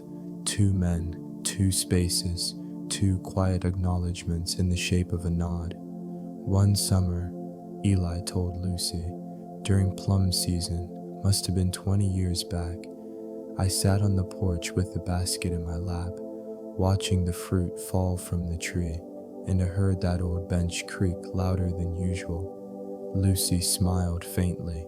She knew that sound well. Eli nodded.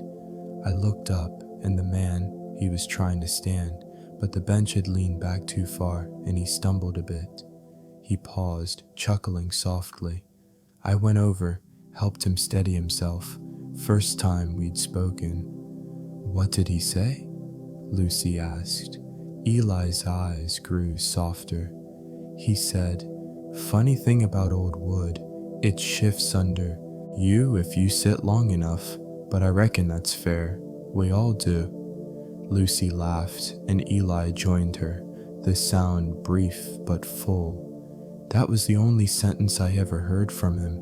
The next week he didn't come, nor the week after that. She looked thoughtful. Did you ever find out what happened? Eli shook his head. No obituary, no word, just gone. He reached down and brushed his hand along the bench beside him. But for a while after, whenever I sat down, the wood would groan a little extra, like it still expected him, like it still held his shape.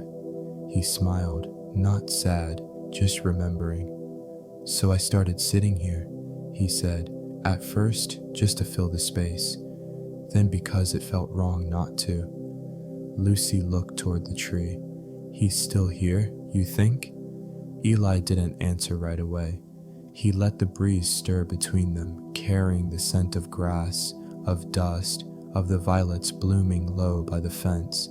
Finally he said, not the way people usually mean. But yes, she nodded, like a part of the wood, like a part of the pause between wind and leaf, Eli said quietly. They sat together a while longer. Neither wrote, neither spoke, but both listened, and the bench, in its own way, remembered. That evening, after Lucy had gone, Eli sat by the window with a cup of warm milk. Henry dozed at his feet, dreaming his slow, twitching dreams. The sun had dropped behind the hills, leaving behind the soft kind of darkness that never quite feels empty. Eli opened his notebook and wrote, There was a man who came before me.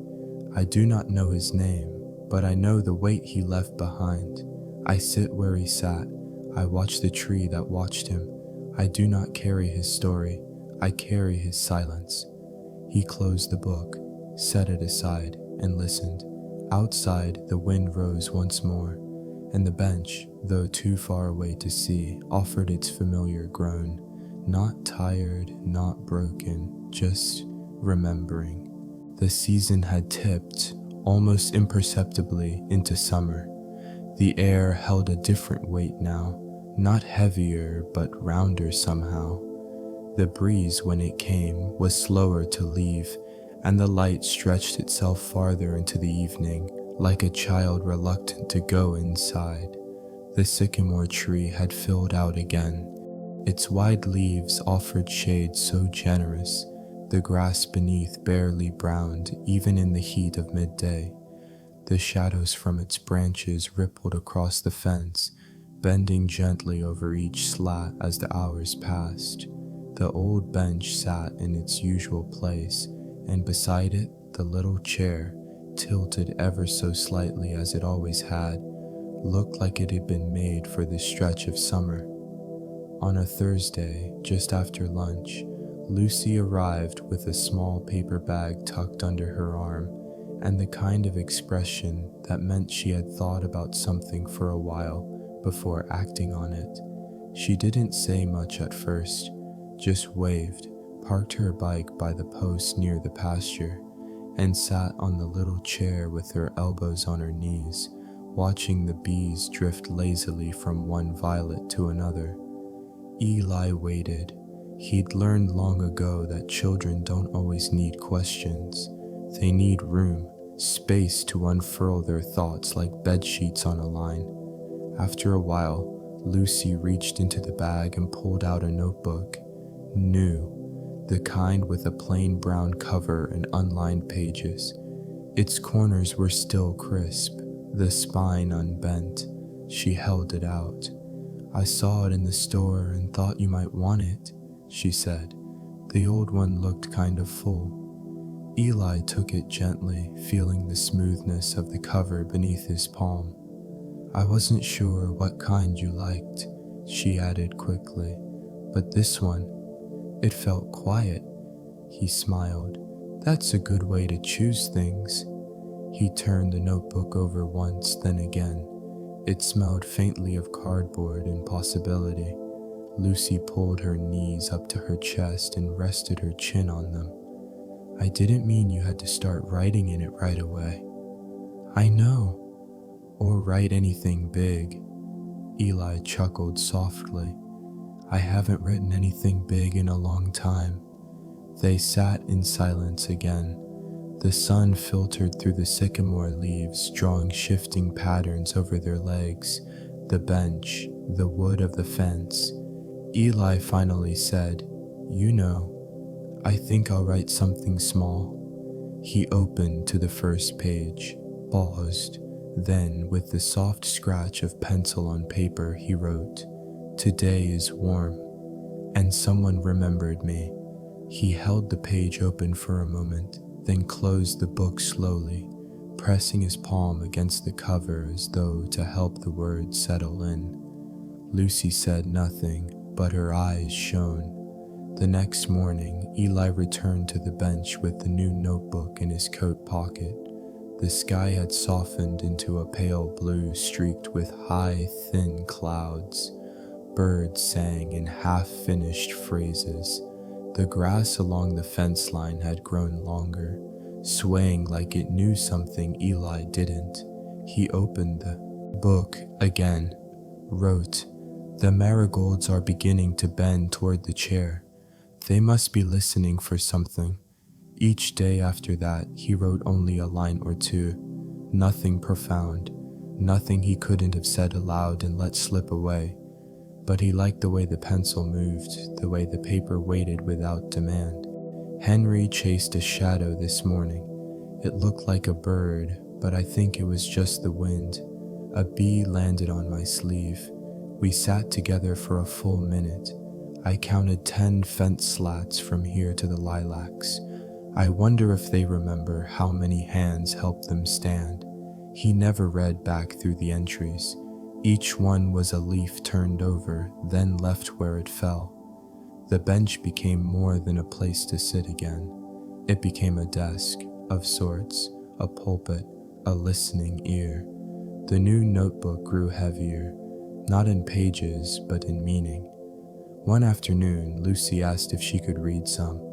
Eli handed the book to her without hesitation. She flipped through slowly, lips moving silently as she read. When she reached the page about the marigolds, she paused, then asked, "Do you think they're really listening?" Eli looked out across the field, then toward the small blooms leaning ever so slightly toward the child's chair. "I think everything listens," he said. "We just forget how to notice." She nodded. "I think I'll start writing too." "Good." She tilted her head. "Even if I don't have anything important to say?" He smiled. "Especially then." Later that week, Lucy brought her own notebook. It was smaller, yellow. On the cover, she had drawn the sycamore tree in pencil, its branches stretching off the edge of the page, unfinished. Together, they sat, 2 notebooks, 2 people, and all the space in the world between them. Filled not with stories that needed telling, but with the kind that just needed holding. That night, Eli added one last line to his page. Some stories don't belong to us, but we carry the silence they leave behind.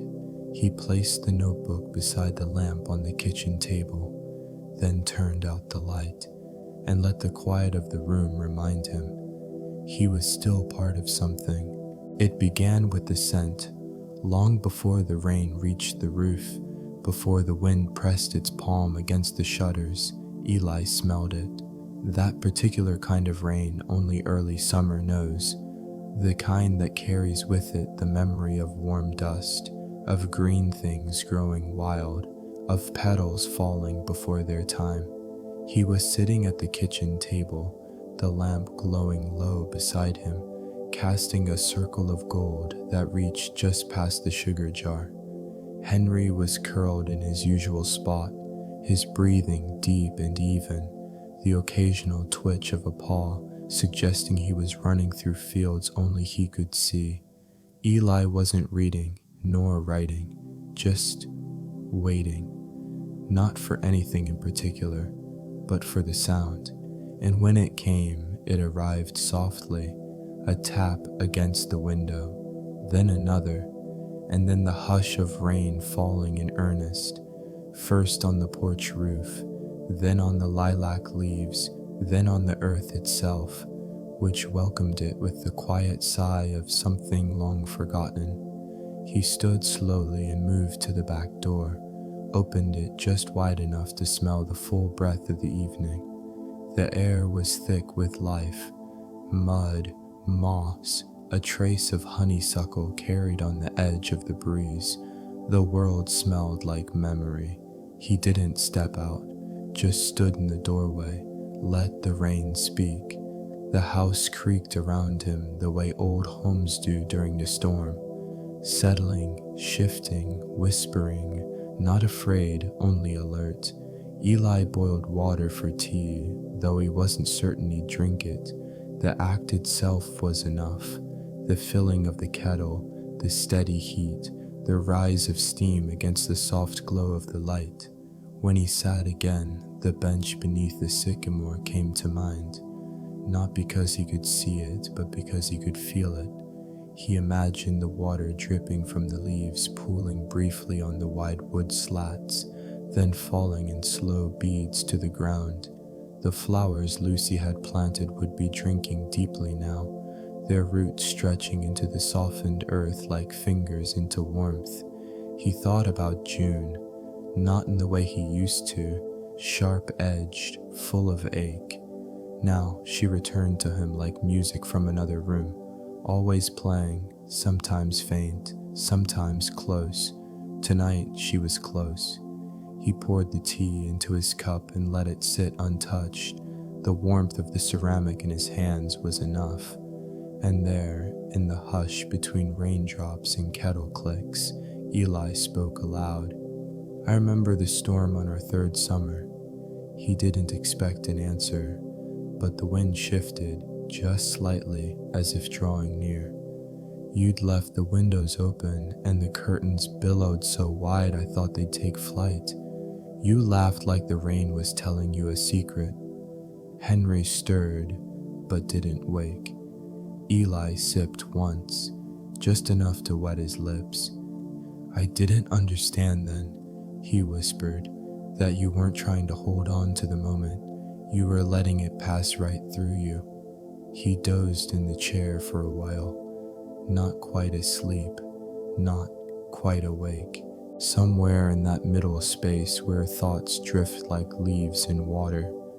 When he finally stood, the rain was easing. He rinsed his cup, turned off the light, and walked slowly to the bedroom, where the air smelled faintly of lavender and linen. The bed felt deeper tonight, more like earth than fabric, and as he closed his eyes, he slipped into sleep without effort. In his dream, he was younger, not impossibly so, just enough for his back to be straighter, his hands less weathered, his breath less slow. He was sitting on the bench beneath the sycamore, June beside him. Her dress was simple, blue with a faint floral print. Her hair was pinned up loosely, a few strands falling around her cheek. They didn't speak. They didn't need to. The rain fell around them, not hard but steady. The kind of rain that filled in all the space between words.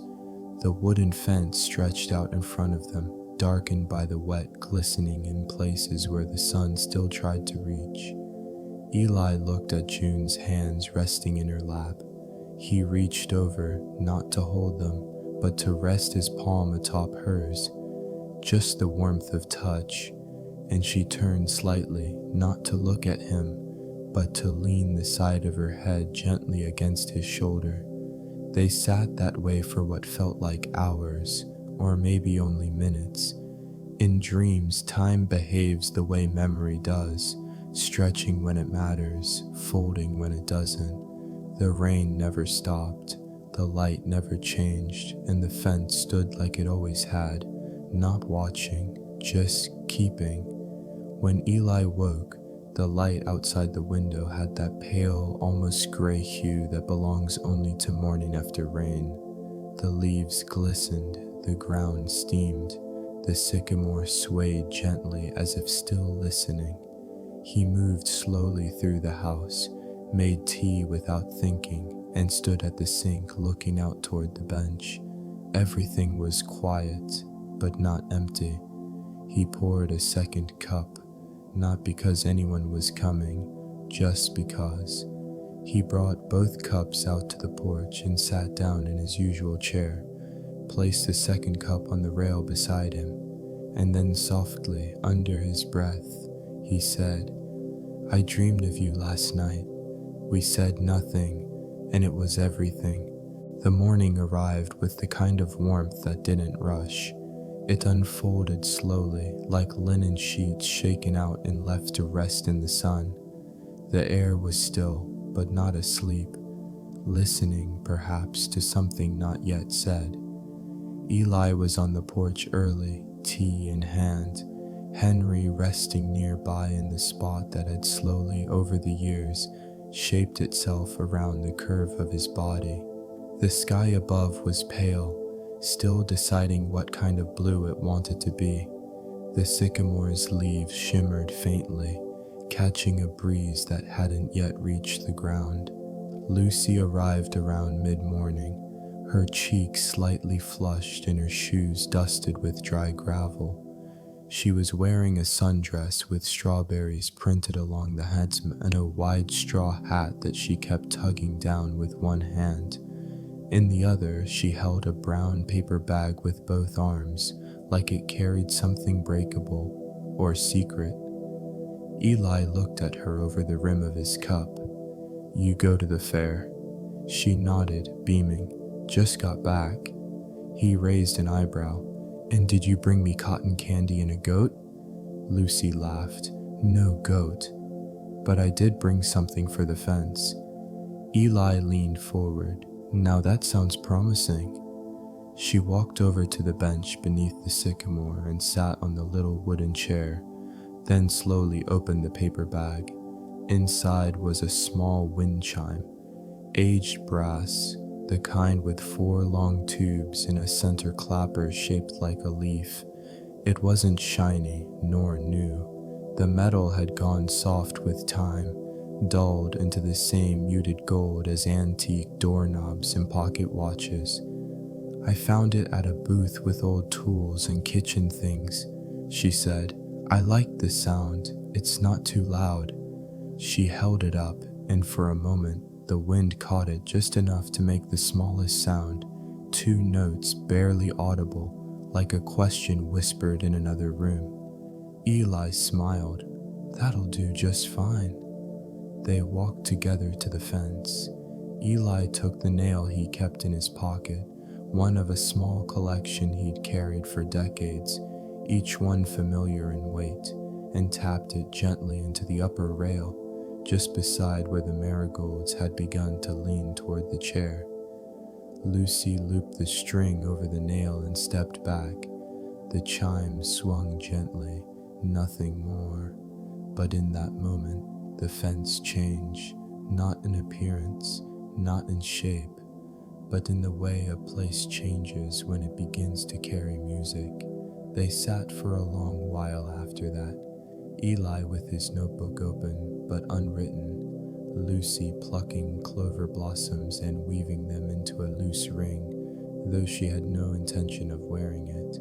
The breeze arrived later in the afternoon, not sudden, but certain. It moved through the tall grasses, over the fields beneath the sycamore branches, and then finally through the chime. The sound it made wasn't high or twinkling. It was low, round, and warm. A soft call, a bell in a far-off chapel, a voice that didn't speak words but said, "I'm here just the same." Eli looked towards the fence, then toward Lucy, who had stopped weaving and was now listening. "It sounds like it belongs," she said. He nodded. It always did. That evening, after Lucy had gone and the sky turned the color of worn cotton, Eli sat again beneath the sycamore with Henry at his side and the notebook balanced on one knee. He wrote slowly, "The wind has a voice now, not loud, not proud, just steady. It doesn't ask for attention, but it reminds me to look up." He closed the book, ran his hand gently over its cover, and looked back toward the chime. It moved in the breeze just once more, and sang. Over the following days, the chime became a part of the rhythm, not constant, but present. On mornings when the fog lifted early, it would ring once.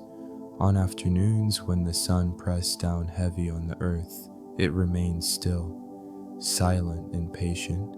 And on evenings when Eli sat with tea cooling in his hands, it would stir faintly, reminding him that something was always moving, even when he felt still. Henry would lift his head sometimes when it rang. Eli imagined the dog wondering whether it was a call to go or stay. He always stayed. One Sunday, Lucy returned with a question. "Do you think we should name the chime?" Eli thought for a moment. "I think it already has a name," he said. She raised an eyebrow. "What is it?" He smiled. "Wind." She laughed. "That's not a name. It is for something that never needed to be called." That night, Eli sat by the open window. The chime rang twice, and somewhere far beyond it, perhaps on another fence, perhaps only in memory, a second chime answered. Or maybe it was the echo, or maybe it was June. It was just past midday when Eli heard the sound of a car slowing on the gravel road. Not the usual rumble of the postal truck, nor the light hum of Lucy's bicycle tires over dust. This was unfamiliar, a slower, steadier approach, like someone not entirely sure they belonged, but hoping they might. Eli looked up from his notebook. The sun hung just above the tree line, casting soft gold across the tall grass. The sycamore's leaves flickered like green coins in the wind. Henry, resting near the porch, lifted his head and blinked toward the road but didn't bark. The car came to a stop just beyond the lilac bush. A man stepped out, late 20s, maybe 30. Long limbs, sleeves rolled to his elbows. He wore a ball cap, dusty at the brim, and a plain gray shirt. For a moment, he just stood there, hands in his pockets, looking toward the sycamore tree. Then, as if feeling Eli's gaze, he turned. There was a pause, and then a slow, respectful wave. Eli lifted his hand in return. The man started walking. Not quickly, not hesitantly, just the way one walks across ground that feels half remembered. When he reached the fence, he rested a hand lightly on the top rail, tracing the grain with his thumb.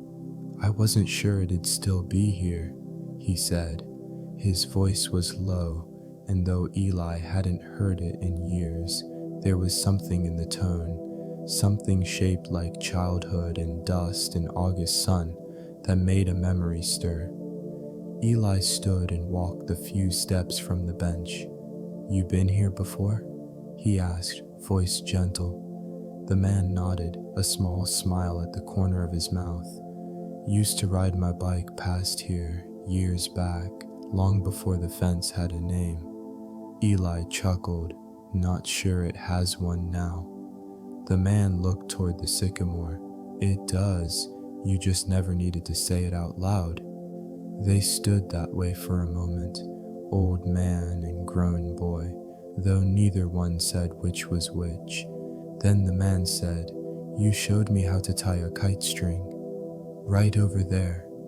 He pointed past the fence toward the slight rise near the garden beds. "I'd tied it wrong. It kept spinning out and crashing. You didn't laugh, just knelt down and showed me how to anchor it. You said, 'A kite only flies if it knows where it's held.'" Eli blinked, surprised at the memory returning to him as clearly as if it had been yesterday. He smiled. "I remember the kite," he said, "blue, with a red tail made from rags." The man laughed. "That's the one." They sat on the bench, both facing the fence. The little chair beside them sat empty but not unnoticed. The man looked down at it, then back at Eli. "I was 12, he said softly. "My dad had just left that summer. I didn't say much to anyone after that, but the day I came past and you helped me with the kite, I don't know, it stuck."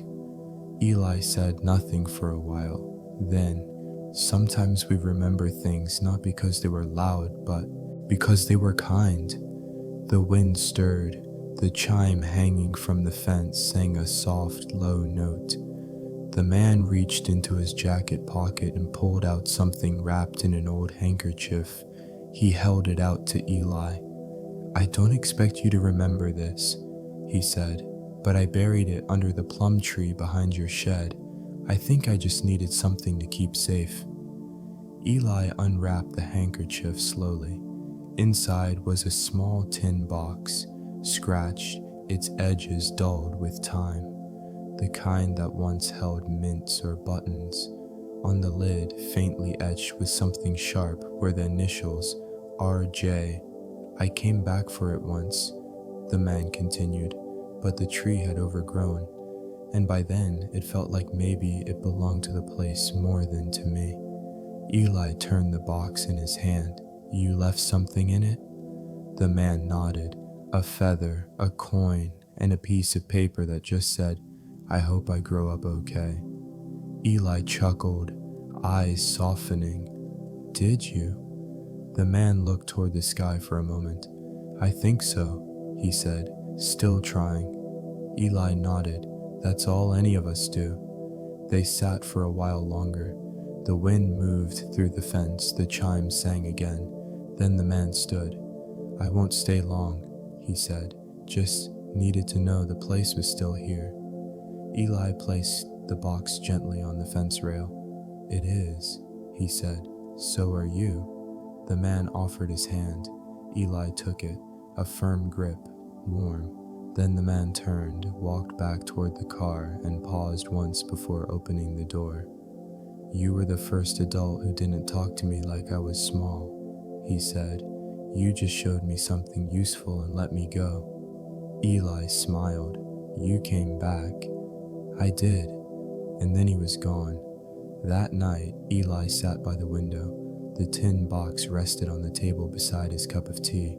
He didn't open it, didn't need to. He only touched the lid once, then reached for his notebook and wrote, "A boy came back today, a man now." He remembered a knot and a kindness and a place he left something behind. We don't know what we plant, but sometimes it grows back toward us. The chime rang outside, soft and slow, and Eli felt something shift inside him. Not the weight of age, but the ease of knowing. Nothing he had given had been lost, only planted, and now the ground was giving something back. Autumn didn't arrive all at once. It crept in quietly, one crisp breeze, one yellowing leaf, one soft creak in the porch floor that hadn't been there the day before. The light changed too, not just shorter, but rounder somehow, like it had ripened along with the fruit. Eli felt it most in the mornings, the way the dew clung longer to the grass, the way Henry hesitated before stepping off the porch, his paws curling back slightly at the chill, the way the house smelled, cooler, sharper, with the faint scent of wood dust and something waiting. It was on one of these mornings, with mist still hanging low across the fields, that Lucy arrived at his door with a paper sack in one arm and an apron folded over the other. He looked at her through the screen door, raising an eyebrow. "I brought apples," she said, slightly out of breath, "and I figured you might have the rest." Eli opened the door and stepped aside. "I reckon I do," he said. The kitchen filled slowly, not just with sound or movement, but with presence. Lucy unpacked the apples onto the counter, not store-bought. These were from the old Miller orchard near the East Road, slightly bruised, imperfect, and all the better for it. Some still had leaves clinging to their stems. Eli fetched the flour tin from the pantry, the sugar from the high shelf, and the cinnamon jar from its quiet corner behind the tea tins. They worked without much speaking. Lucy peeled the apples slowly, methodically. The strips of skin fell into a neat spiral on the wooden board, curling like letters in an old script. Eli prepared the crust, hands dusted with flour, movements practice, not rush. The room smelled like October, not the calendar month, but the memory of it. Wool sweaters drying near the stove, long walks over brittle leaves, and the hush that falls when the geese first take flight overhead. "Did you make this often?" Lucy asked, cutting the apples into thick slices. Eli nodded. "Every year, right around the first chill." "Just you and June?" "Mostly her," he said, smiling softly. "I was the assistant. She never liked a soggy bottom crust, so I had to learn quick." Lucy laughed. "She sounds strict." "She was," Eli said, "but kindly." They worked in silence again. The dough came together beneath Eli's hands like it had been waiting all year. Lucy arranged the apples in the dish, layering them carefully, sprinkling sugar and cinnamon between each row. Eli placed the top crust over the filling, crimping the edges with the back of a fork. Then, with his thumb, he pressed a small heart into the center. "She used to do that," he said. While the pie baked, they sat at the kitchen table with warm mugs and a plate of cheese and crackers between them. The oven ticked softly. Outside, the leaves rustled just enough to remind them of the seasons turning. "I used to think fall was sad," Lucy said after a while. "Like everything was ending." Eli nodded slowly. "I suppose it is, in a way. But now it feels more like pausing," she said, "like the world's taken a breath." "That's closer," Eli said, his voice low. June used to say autumn was the season of remembering, that it made space for everything summer rushed past. They fell quiet again, not because there was nothing to say, but because the room was full.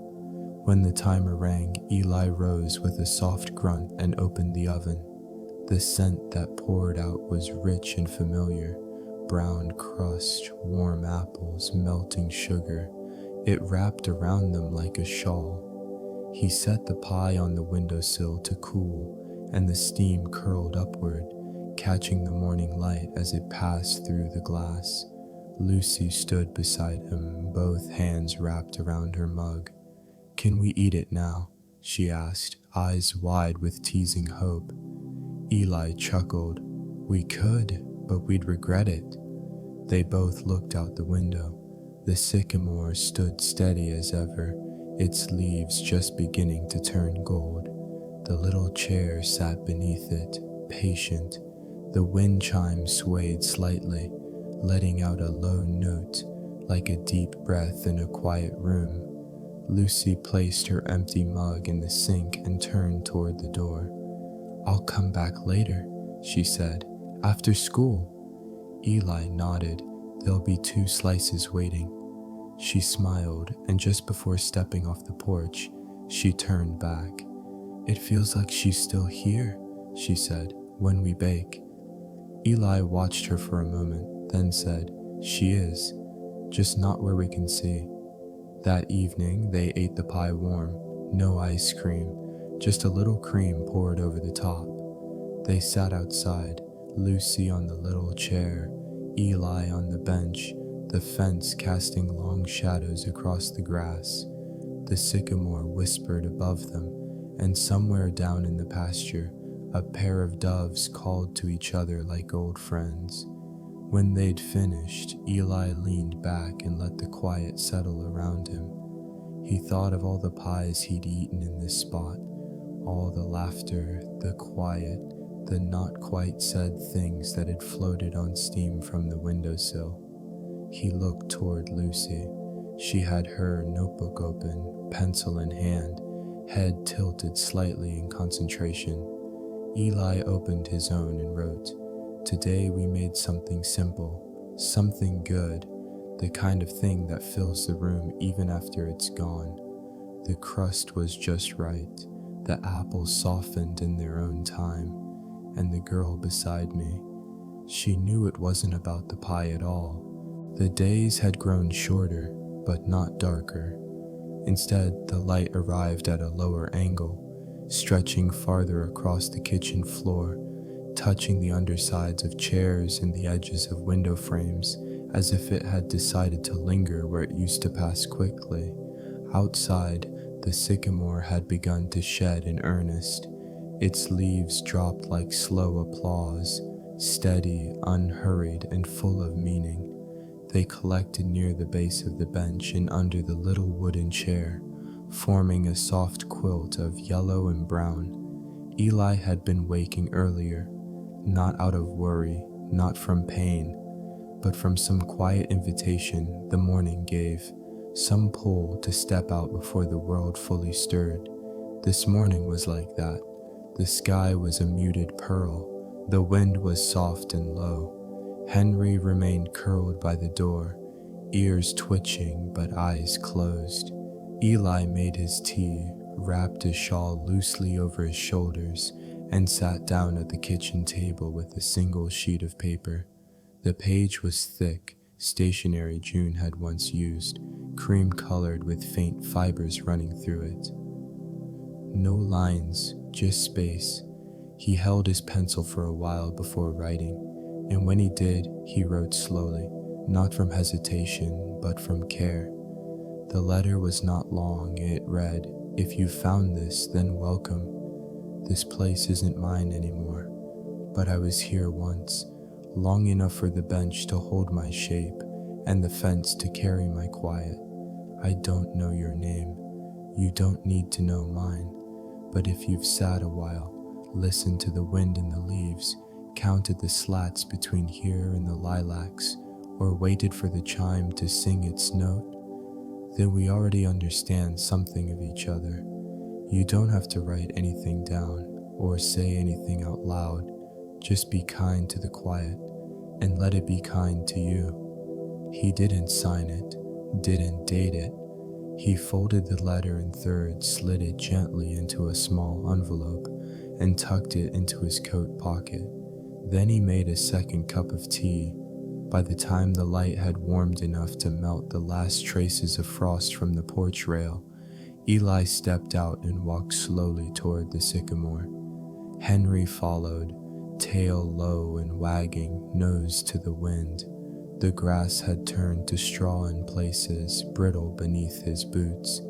He reached the fence and knelt, not quickly, but carefully. and pulled aside a few stones nestled beneath the bottom rail. There, tucked in a shallow hollow in the dirt, was the little wooden box, not locked, not even latched, just closed. He opened it, placed the envelope inside, then set the lid back with a soft click. He covered it again with the stones, brushing away the leaves that had settled above. It took less than a minute, but it felt like planting something. Lucy arrived that afternoon. She didn't ask why there was an extra cup of tea, didn't ask why Eli seemed lighter in step, or why he paused a little longer beside the fence that day. Instead, she handed him a book she'd just finished, poems by someone neither of them had read before, and they sat quietly on the bench, passing the pages between them. The wind came in small gusts, shaking the chime into its usual three-note rhythm. Low, low, pause. Lucy closed the book and rested her head on her arms, folded across her knees. "I like this season," she said. Eli nodded. "It listens better than the others." That night, Eli wrote again in his own notebook. Just one line. "I didn't write to be remembered. I wrote so someone else would feel less alone." He placed the notebook back on the shelf beside the tea tin, blew out the lamp, and let the house return to stillness. In the days that followed, the wind picked up, stronger now, not angry, just full. It carried the scent of something old, wood smoke, dried apples, wool sweaters pulled from cedar chest. One morning, as the sun slanted across the bench in a long golden line, Lucy found herself walking the path alone. Eli had told her he was tired that day. She didn't press. She simply made the walk herself. And when she sat down on the little chair, letting her fingers drift along the edge of the fence, she noticed the stones near its base were slightly disturbed. She brushed them aside gently and found the box. She didn't hesitate, didn't smile, didn't cry. She simply opened it and read. Later that night, back home, Lucy opened her yellow notebook and wrote. He was never trying to leave anything behind, only trying to give something forward. She closed the cover, set it by her bedside, and let the chime outside her window sing her into sleep. The morning was quiet in a way that felt unusual. Not silent, there were still bird song and the gentle ticking of the wind chime on the fence, but something beneath the sounds felt different, as if the world had drawn in a breath and held it. Lucy rode her bicycle down the familiar path, the front basket filled with apples, a small loaf of bread wrapped in linen, and the yellow notebook she now carried with her like an extra layer of skin. The sun had just risen, spreading long shadows across the grass. The sycamore was shedding more now, leaves drifting down like little golden letters, writing a story no one rushed to read. When Lucy reached the porch, she stopped. Henry was there, lying in his usual place, paws tucked under, eyes half closed but alert in that old slow way. He didn't rise, but his tail tapped once. Lucy stepped up to the door and knocked softly, though she knew she didn't need to. There was no answer. The kitchen was as she remembered, tidy, sun-warmed, carrying the faint scent of chamomile and dust. On the table sat a single teacup, half full. The steam was long gone, but the imprint of Eli was still there, the way the chair had shifted back just slightly, the folded napkin resting beside the cup, the pencil placed parallel to the edge of the table as if left with intention. Lucy stood there for a moment, not frozen, just still. She looked toward the window, the bench under the sycamore, the little wooden chair, the fence, waiting. She didn't check the bedroom, didn't open doors or call out his name. She didn't need to, because absence, when it is full of love, doesn't need to be confirmed.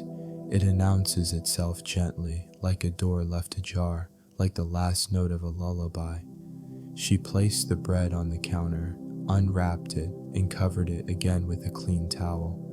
Then, with both hands, she picked up the cup of tea. It was cool to the touch. She sipped once, and then again, not because she needed tea, but because he had, and because something about finishing it felt like an answer. The walk to the fence was slower than usual. Henry followed behind her, pausing more often now, his movements more careful. Lucy let him take his time. When they reached the bench, she didn't sit immediately. Instead, she stood by the wooden chair and looked out across the field. The wind had picked up just enough to stir the marigolds. The chime rang once, low, round. She reached into her bag and pulled out Eli's old notebook, the one with the worn corners and pages that smelled faintly of cedar and sunlight. There were only 2 blank pages left. She sat, opened to the first empty one, and wrote, "This morning, the house was still, not empty, just full of memory." He left the tea on the table, as if stepping out for a moment, and maybe he did. She paused, listened to the wind, then wrote, "The bench remembers him, the chair remembers me, and this fence, it remembers all." The silences we shared. She closed the notebook, not hard, not with finality, just with care. Henry lay at her feet, chin on the grass, eyes closed but not asleep. She reached down and brushed his ear. He gave a soft sigh, the kind that comes from knowing where you are and why you're there. Later that afternoon, she returned to the house, washed the cup, dried it, and placed it back in its usual spot on the shelf. She didn't move anything else, only opened a small drawer near the stove and placed the notebook inside, not to hide it, only to let it rest.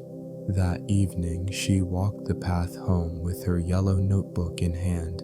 She didn't write anything yet, but she had already started a new page, not the kind filled with lines and rules, just the kind that begins again, quietly, like all good things do. The fence was older now, a little more bowed in the middle, where the weight of time had pressed into the wood. The paint, what little had ever been there, had long since worn away, leaving behind the grain as it truly was, soft in places, split in others, but whole. The sycamore had grown wider, its roots pushing out like gentle arms, holding the earth in place. Its leaves still scattered across the grass in the fall, same as always. The marigolds no longer bloomed by the post, but wild clover had taken their place, spreading in small green fans. And the bench, though mended more than once, still held its shape, still knew how to welcome someone, still knew how to wait. It was a mild afternoon in late spring, the kind of day that made time stretch like fabric left in the sun. The breeze was steady, not sharp, carrying the scent of grass and river water and faraway lilacs. Lucy stood at the edge of the old garden path, her hand resting on the shoulder of a boy, no more than 8 or 9. His curls caught the sunlight. A straw hat swung from a loop at his side, and a stick was tucked under his arm like a sword that had never seen battle. He looked at the bench, then at her. "Is this the place?" She nodded. He stepped forward slowly, inspecting the little wooden chair with curiosity. "It's small," he said. "It wasn't always," Lucy replied with a smile. "Or maybe we just got bigger." The boy sat. The chair creaked faintly, as it always had, as if it recognized the shift in weight, the rhythm of a new arrival. Lucy sat beside him on the bench. She didn't speak right away, didn't explain. She let the wind move through first, let the chime above the fence ring once, then twice. then rest. After a while, the boy asked, "Who used to sit here?" Lucy looked out over the field, the same field, but softer now, grown wild around the edges. Some fences were gone, and the far barn leaned a little more than it used to. She answered simply, "A friend." The boy tilted his head. "What kind?" "The kind who didn't need many words," she said. He nodded, as if that made perfect sense. "Did he live here?" the boy asked. "Right up the path," she said, "in the small white house with the green shutters." "What was his name?" Lucy thought for a moment, then said, "Eli." "Is he still there?" She shook her head gently. "Number. But he hasn't gone far." The boy looked around. "But I don't see him." She smiled. "You don't always have to." They sat for a long time. The boy traced the knots in the fence with his finger, then leaned back and looked up into the canopy of the sycamore, watching the leaves dance. Lucy closed her eyes. She didn't need to open them to see. She knew the rhythm of this place, the quiet between the notes. She remembered the mornings when tea cooled on the porch, the afternoons when flour dust floated in the kitchen light, the evenings when words were fewer but meant more. And now there was this, a boy beside her, a breeze steady on the skin. The chime rang again, 3 soft notes, low, low, high, then silence.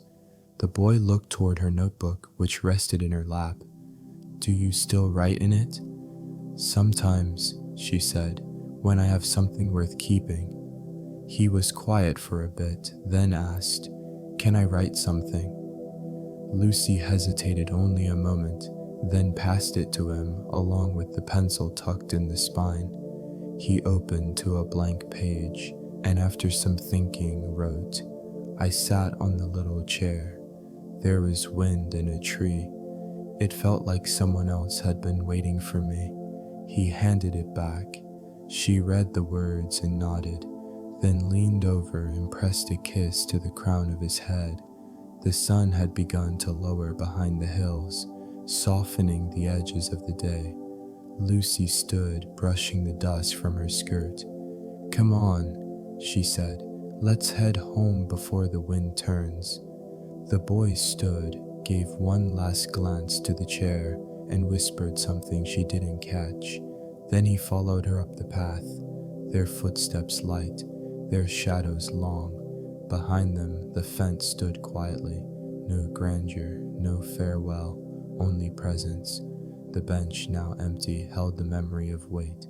The chair, just slightly crooked, faced the tree like always, and the chime, catching the last breath of wind, rang once, then once again, then a final higher note, as if to say, "Still here, always." And so, as the wind settles and the wooden fence fades into shadow beneath the old sycamore tree, may the quiet stay with you, not just tonight, but gently, quietly, wherever you need it. You don't have to carry the day any longer. Let it rest now. Let yourself rest. Sleep well, dear one. You've made it through enough. You've done enough. Now it's time to be still, to breathe soft and slow, and let sleep come find you, like an old friend returning home.